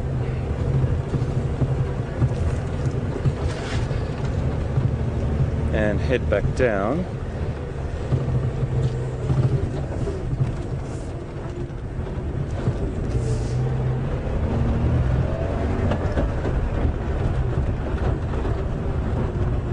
Right, 30 minutes, spotlight's out, folks. So you're not going to be able to follow the spotlight with me because it's too much sort of going around and going across. So what I'll do is I'll just push the spotlight from side to side, looking myself. We've got this nice wash of light in front of us. If you see anything in front, let me know. If I see anything, of course I'll stop and let you know.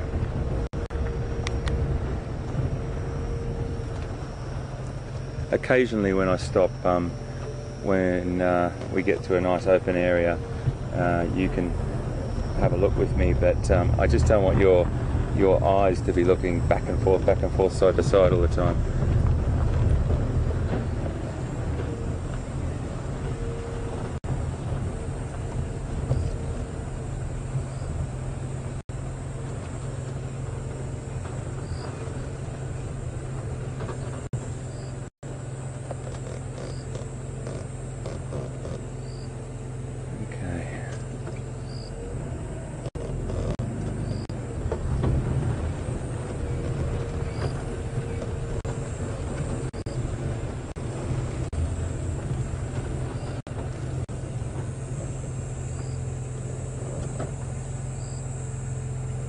I always look up and down these dry riverbeds just to see, as I mentioned before. Excuse me, so it's a bit bumpy up through here, guys. Hold on, folks.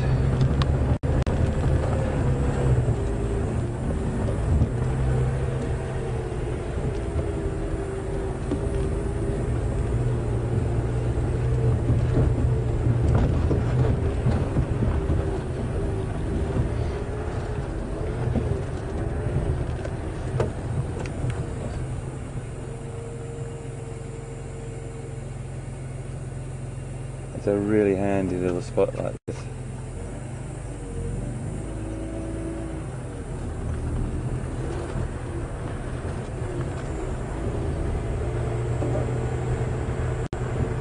Okay, I'll tell you what, I'm going to carry on and just find anything I possibly can, of course.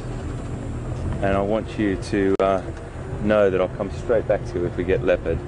Pete's just headed over to a hyena den, and I really want to throw to him now and see if there's anything over there. So I'm going to say farewell for a short time, and we'll come back as soon as we find something. We've got about 30 minutes left. Good luck with Pete. I'll see you soon.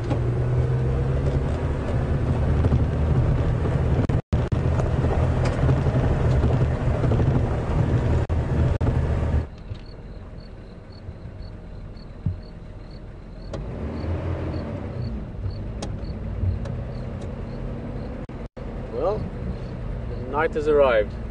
Still a bit of colour in the sky, or light in the sky, not really much colour left. But it's night time now. We've got a lovely big moon, as we've seen a few times. And driving really slowly, and I'm not talking too loud because the 1 or 2 turns away from the, as we call it in the road here, the PC Kaya, the hyena den. Very, very lucky that at the moment there's a clan of hyenas that have their den or their home not far from camp here, and just want to see if they're active. Always depends a little bit on the day. Sometimes you arrive. We had a brilliant first sighting 2 days ago with interaction between the young ones and the old ones and all the different things going on. Let's see if they're out. Maybe they're sleeping late or early, depending how you think of it. This is the termite line, maybe in front of us here. That's where the den is sort of housed in. I don't see them at the moment. Let's do a little drive around.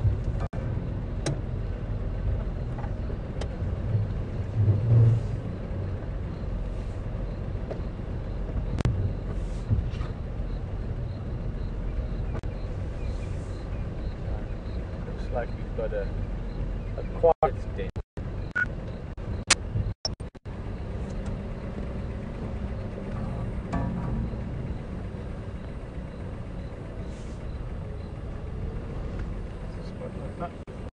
They might be sleeping inside, or maybe the adults have left already to go and look around for food. Just show you what it looks like. Maybe you haven't seen this before. It's a little bit difficult to show like this. There in the back, actually behind those twigs, is the entrance. So there's, you see the sort of soft sandy or flattened sand. I don't know how to explain it. That's where they walk in and out the whole time. So it's bare and nothing growing there anymore. That's the entrance to the den. But no hyenas tonight. There's the other hole. They're not using at the moment, but that's also sometimes used as the entrance. So let's continue on a little bit. They're not here, but we're going to drive around the area this time of night. It's very likely that they're not far away. The youngsters, there's one sort of juvenile adult and one younger one. They might be sleeping inside. The adults maybe have moved on and they're walking along the road. Hyenas, like a lot of predators, they like walking on the road. It's an easy, simple way to go from A to B. Nice and open, you don't have to worry about sticks and things to fall over. Maybe we bump into them. Okay, little scrub here. Hello. Oh.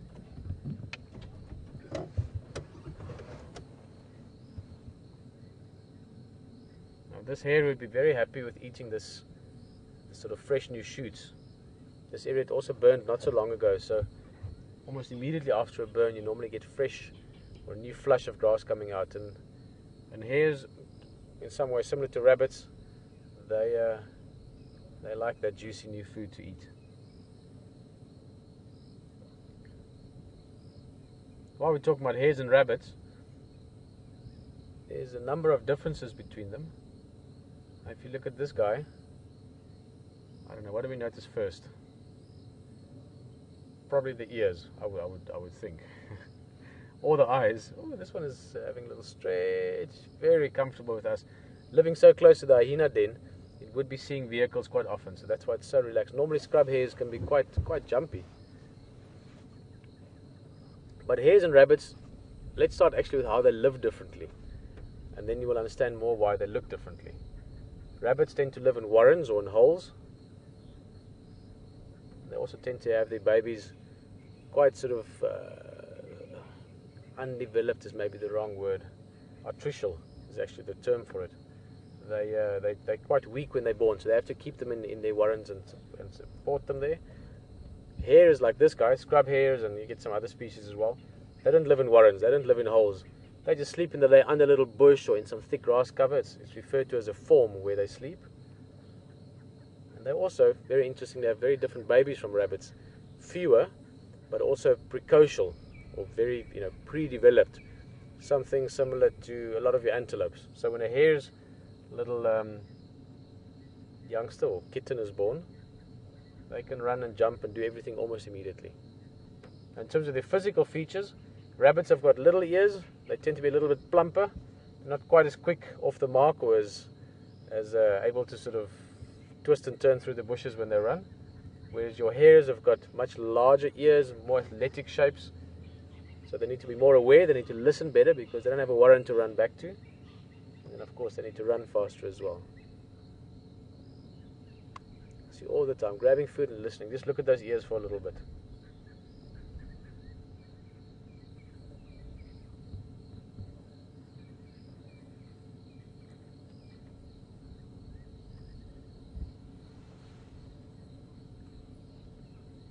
All the time listening. You don't sneak up on these guys quite easily.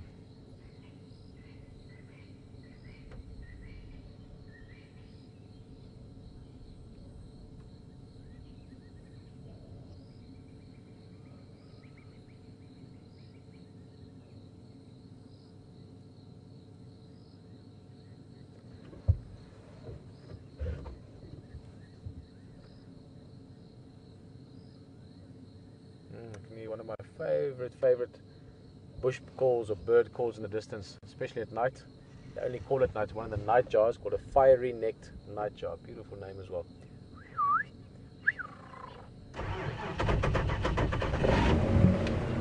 Can't mimic them too well, but something like that.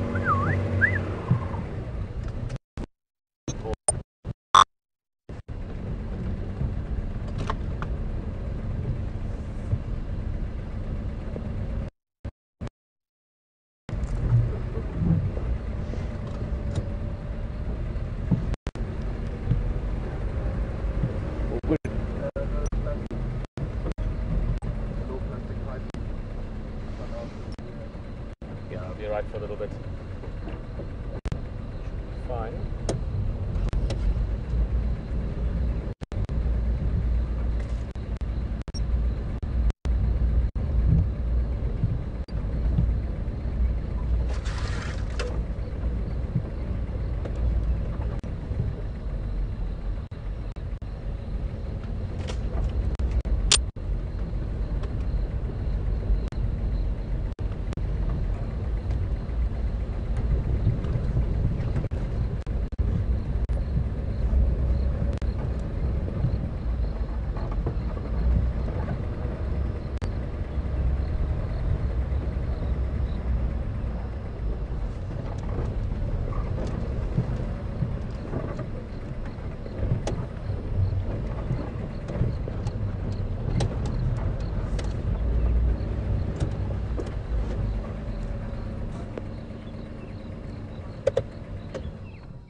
Thought I heard something, but some of the night sounds.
While we're driving like this, just constantly checking the road.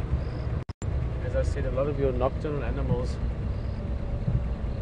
nocturnal predators certainly. They like walking on the roads. The road network is quite extensive. In fact, many of the roads that we use and drive in these reserves were made originally on animal footpaths, so along a riverine. So you have a little small riverbed. It's very logic that alongside it there'll be a little track the animals walk on when they're walking along the riverbed. Or if you have a hill with a neck in the hill, that's the logic place to cross. I often find that little game tracks or roads that we use were originally a little game path, footpaths for maybe hippos or elephants, which obviously a lot of them. It's just the way of least resistance. So the easiest way to go from A to B is used by us as well as by everything else. Lion, hyena, civets, genets. There was a question earlier about caracal and some of the smaller cats. Let's find them at night.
Slope here towards again. Drive, but I just want to go and have one last strong feeling that maybe not tonight.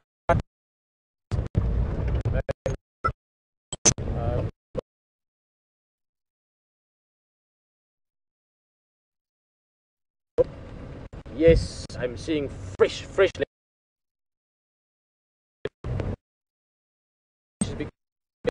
Maybe 15 over my tracks. Let me just see, is he gone? Where is he gone?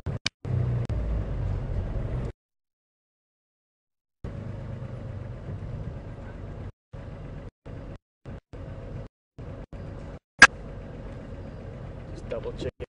But I think the fire is there, but there we go. Alright. Yeah, I love this. So just falling.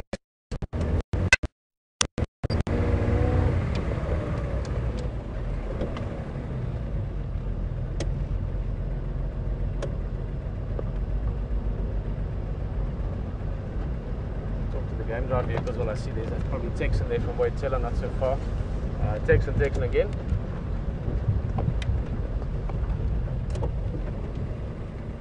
Aubrey again.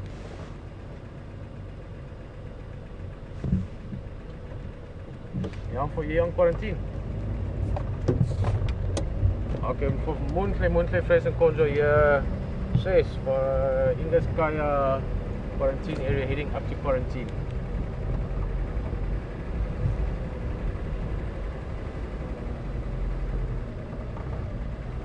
Yeah, I'm sure Texan Jibuga Ingo already.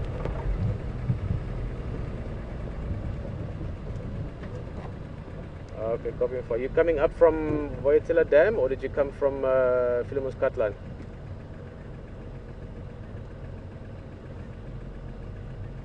Okay, copy. Thank you. All right, that's Texan. No, the tracks aren't here, guys. Again, if you haven't been on many drives with us,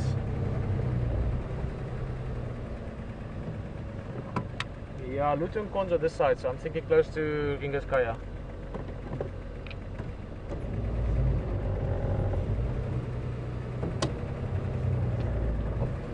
Very good, thank you. I was just saying, HT is also on his way to come give a hand, but this is very, very fresh. In fact, I would wager that we are within 50 or 60 yards of a leopard right now as we speak.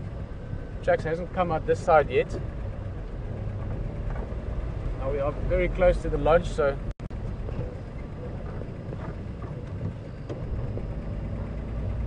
sorry, I'm just going to concentrate here a little bit.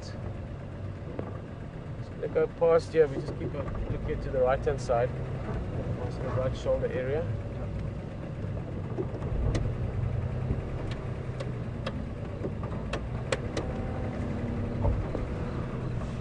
Right, let's have a look here to the right area. Got a strong feeling that this leopard is sitting just here somewhere.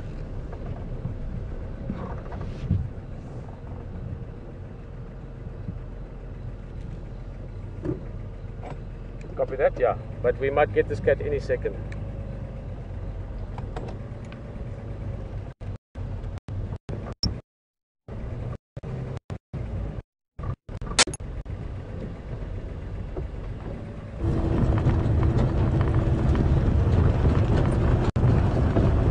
So I just got word that Pete's onto fresh leopard tracks, and wow, I turned around immediately. He said to come up and give him a hand, so we're on our way there now. Sorry, we're going a little bit fast, but this is really exciting stuff.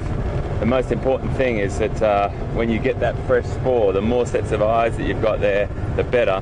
And I always want to tell you, and I always want to remind you, these animals are really used to us, so don't think that we're by any way means hassling them or anything. It's really important to know they're very, very relaxed. You will see when we do see a leopard, very, very relaxed. But it's just really exciting to have fresh tracks. You might hear us refer to it as something called spoor as well, which is an Afrikaans word for tracks or signs or any indication of an animal that's been through an area. So we might call that now and again, but I'm going to let you go back to Pete. I'll see you just now. Sorry. That's a bit bumpy.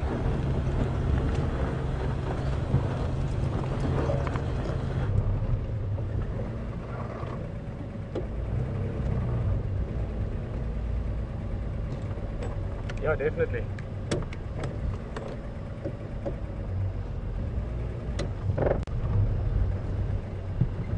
Guys, the search really is on. I had the fresh tracks back there in the corner. They haven't come out as far as I could see on that side, but they could have crossed here in this grassy area. I'm just going to check down this road. It's just a matter of eliminating the other directions it could have gone, but then we're going to start looking towards those impala from earlier. I remember we said we're going to find this leopard. I really hope we find him. This is his area. He's named after this area. Let me just double check here. He hasn't been here. No, I think we must go look closer to those impala.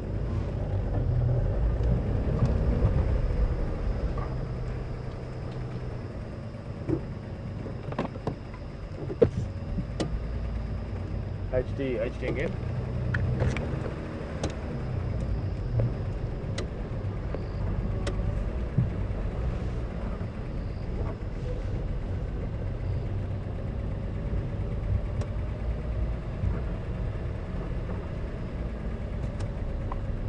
Hayden will copy.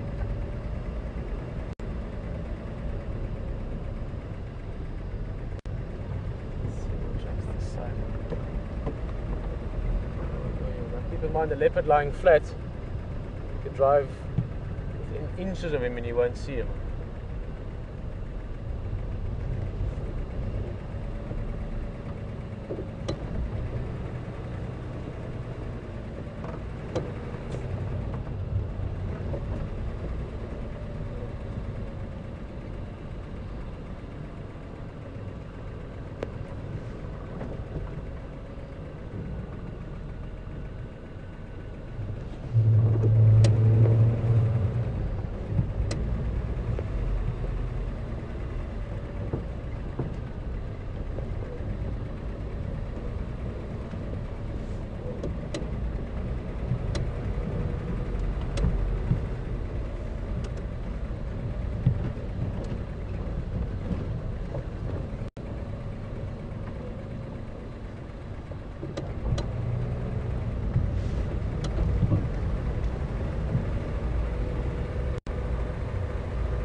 Check here with Hayden, he's just joining us as well, so we now have the benefit of lines, 2 pairs together.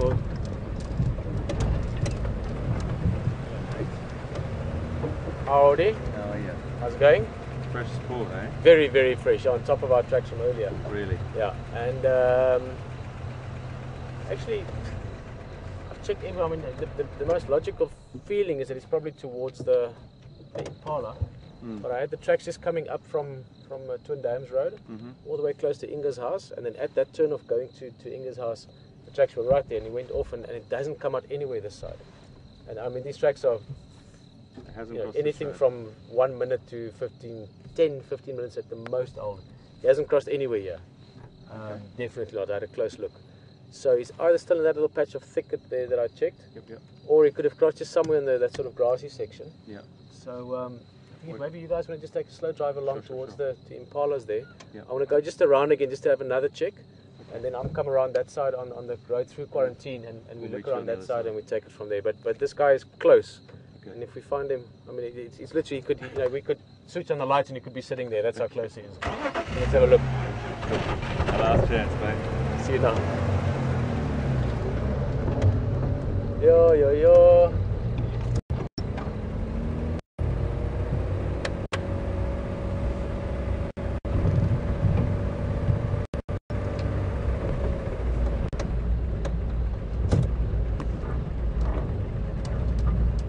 Yes, that's good news, and I totally agree. This leopard is here. There's no doubt about that.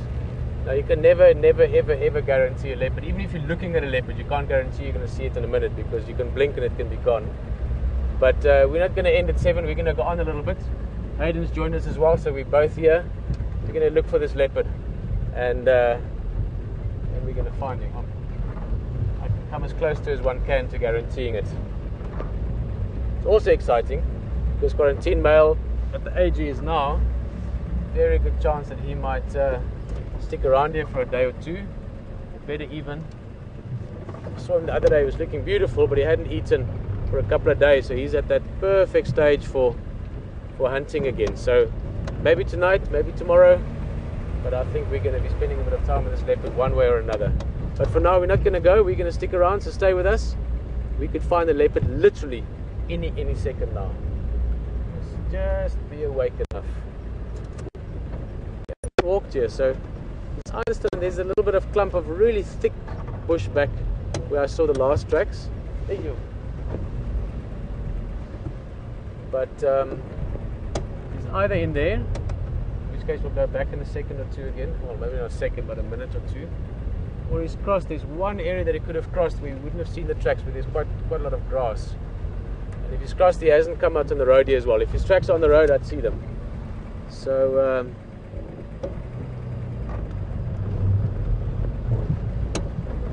let's just keep looking a little bit.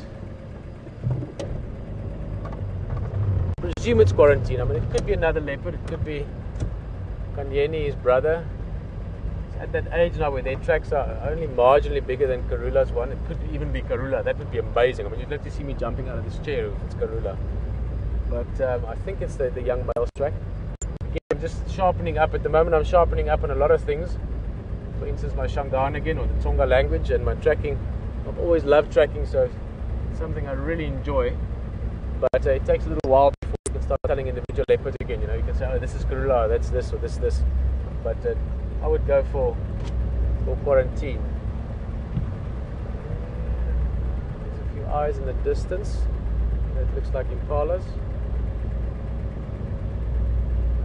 Oh no, there's a wildebeest, but that's too far. We don't put the lights directly on the diurnal animals if we can prevent it.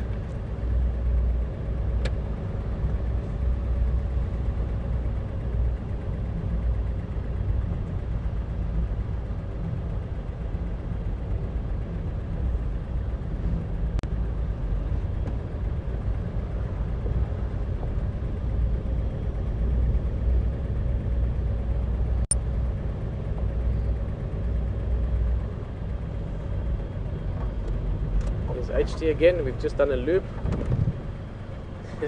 It's a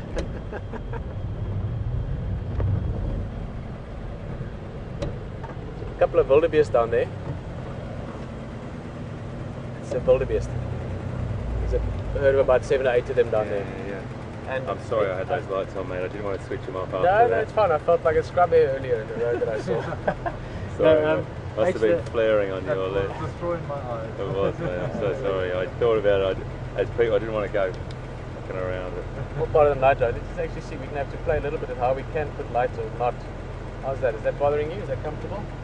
That's fine. Your eyes? So that really hurts, yeah?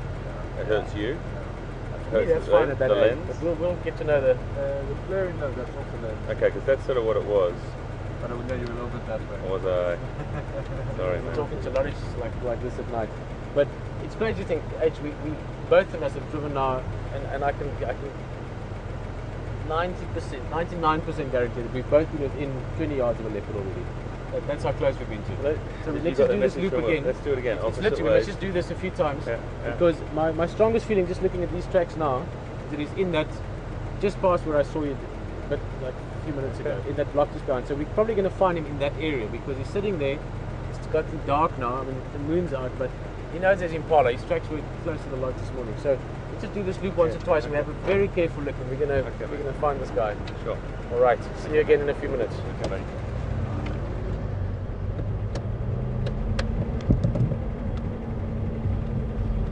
Come on. Okay, now we're gonna find it. Now we're gonna find it.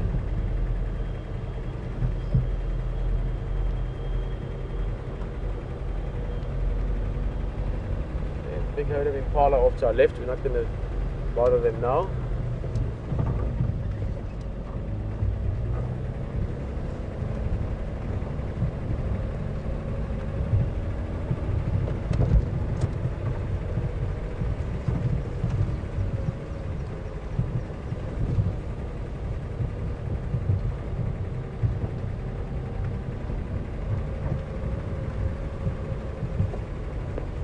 Look so carefully. I mean,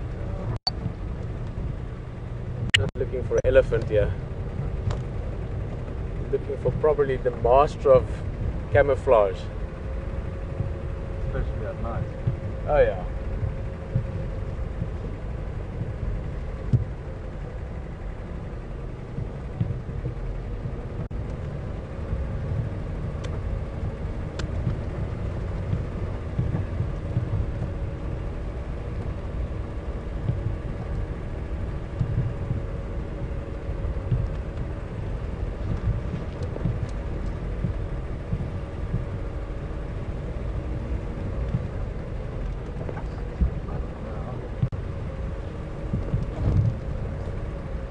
Insects around tonight. I think this sort of rainy weather we've been dealing with, there's a lot of see everyone go down your shirts. My legs are getting there's just things jumping on them constantly. Yeah, it's from the light there. Yeah. I've already had one down my throat earlier and one down my shirt. Yeah, no, It's the joys of summer, eh? Lots of life around, so many things. And now keep in mind all the small insects. Obviously, then there's the things eating the insects, and the things eating this insect, and you know that continues up the ladder. What's that? What's that? What's that? I see something. Just saw a shimmer of an eye there, and it's exactly in the area that I think it could be. He could be, but let's just make sure. I'm very excited. I'm not going to get too excited. I hope you won't be too excited about you looking for a leopard. Just here somewhere. Directly ahead of us. Past this bush. Could be a steenbok or a duiker or something small like that, but very close to here now. It's definitely the eye. I mean, we're close to camp, so there's something reflecting about some of the things around camp here, but it really looks like an eye to me.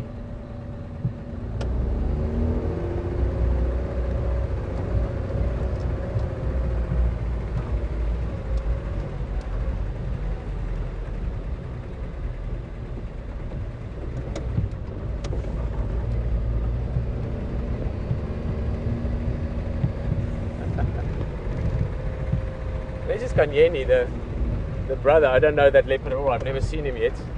Valentine's brother. He is known to be a bit shyer, a bit more elusive.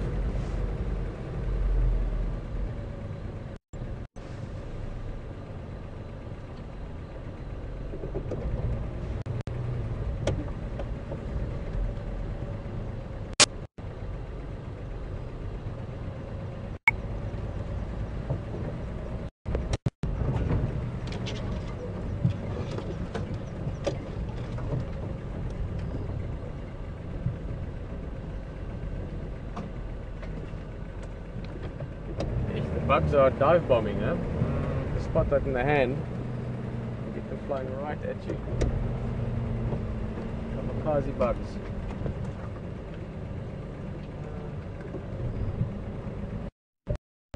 Oh, where was that? It was just here somewhere.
That you saw the eyes. Well, granted, it could have been something small. I mean, the height of the eyes was perfect, but it could have been a steenbok or a duiker as well.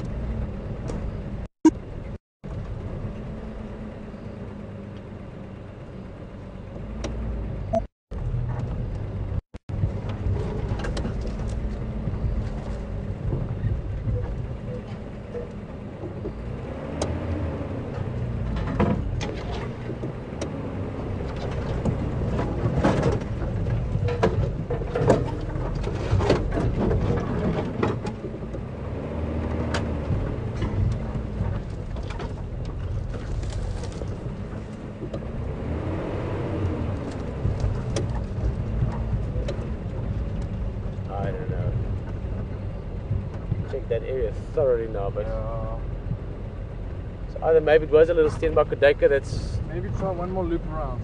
Yeah, no, we're gonna find this leopard. It's right here. He's not finding it yet.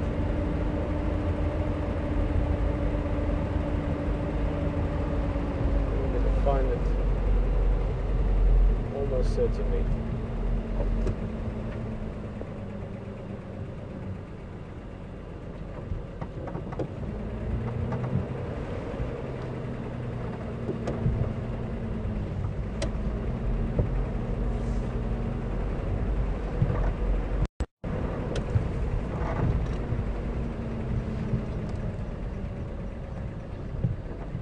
careful look. This is the patch that I thought we had settled down. This is the clump of stuff that's closest to the last track I found.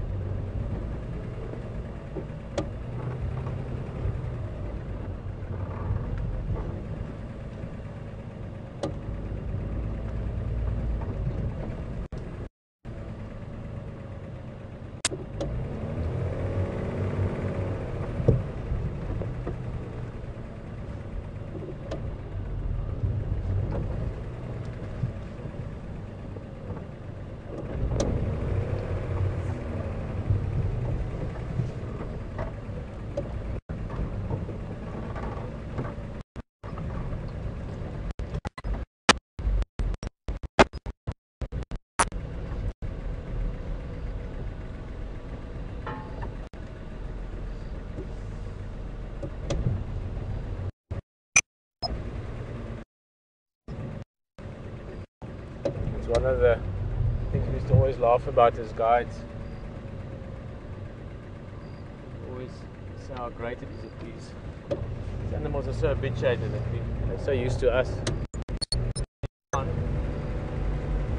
only downside to it, which is a bad thing, but it's funny.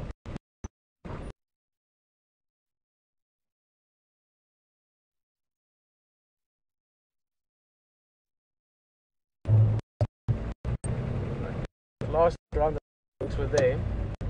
People are sleeping. They're so used to us, so that's what we always said, you know, they're so used to us, but it does make finding them harder sometimes. I'm going to have a last look around. Another minute or two, just last opportunity. Otherwise, tomorrow morning, do make sure you join us if you can at all, because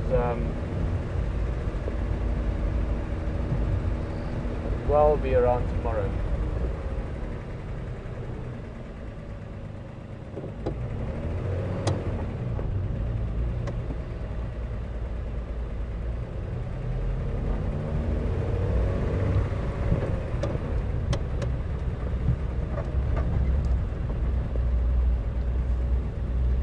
Yeah, I think let's I see Aiden's just back there as well. He's checking the same area now. Let's go back there and we're going to say good.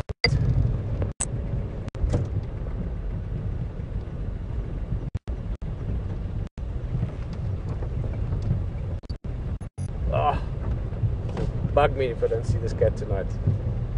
We've almost certainly driven within meters of it. For those of you that like enjoying the waterholes as well, keep an eye out. There's a leopard about.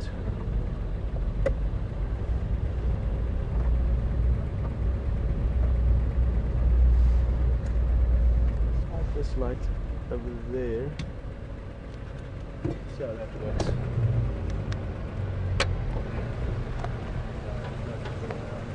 Hey. Well, unfortunately nothing.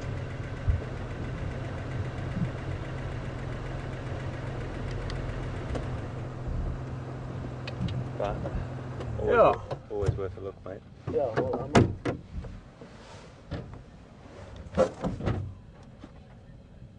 I'm going to keep this in my hand because these hello, I'm down here.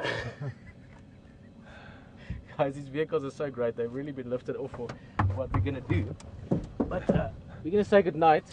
But I want to keep this in my hand because there is a leopard. Very, very close. I promise you, there is a leopard. We've just done right laps here and somewhere. laps and laps. So we're just not seeing it. Yeah. But sometimes you win, sometimes you lose. I feel like we won because we know there's a leopard here. And tomorrow morning, which will be our sunrise safari, which is 11 o'clock or 11 p.m. Eastern time, join us because we might find this guy. There's Absolutely. lots of impala. You saw there's 2 herds of impala. Yeah. And well, those wildebeest are maybe a bit big, but you know, my leopards, they're a little bit like rangers sometimes. Absolutely. You know? Nothing's too big. I think, as Pete said, tomorrow morning we're going to have a much better idea of what happened here last night. We'll get up and read the Bush Telegraph or the Bush newspaper and see what actually did go on. You never know. And it's been really fantastic to have you along tonight with us. And yeah, tomorrow morning we do it all again. Definitely. Love So tomorrow this. morning, join us. We're going to look around. We're going to hopefully find this guy. Maybe I'm hoping for his sake. I mean, you saw him actually more than I did. Yeah, I had a beautiful he was sighting. a little bit lean, so he's probably looking for food. So good night. Thank you very much for joining us, and see you a bit later. Cheers. Cheers, guys.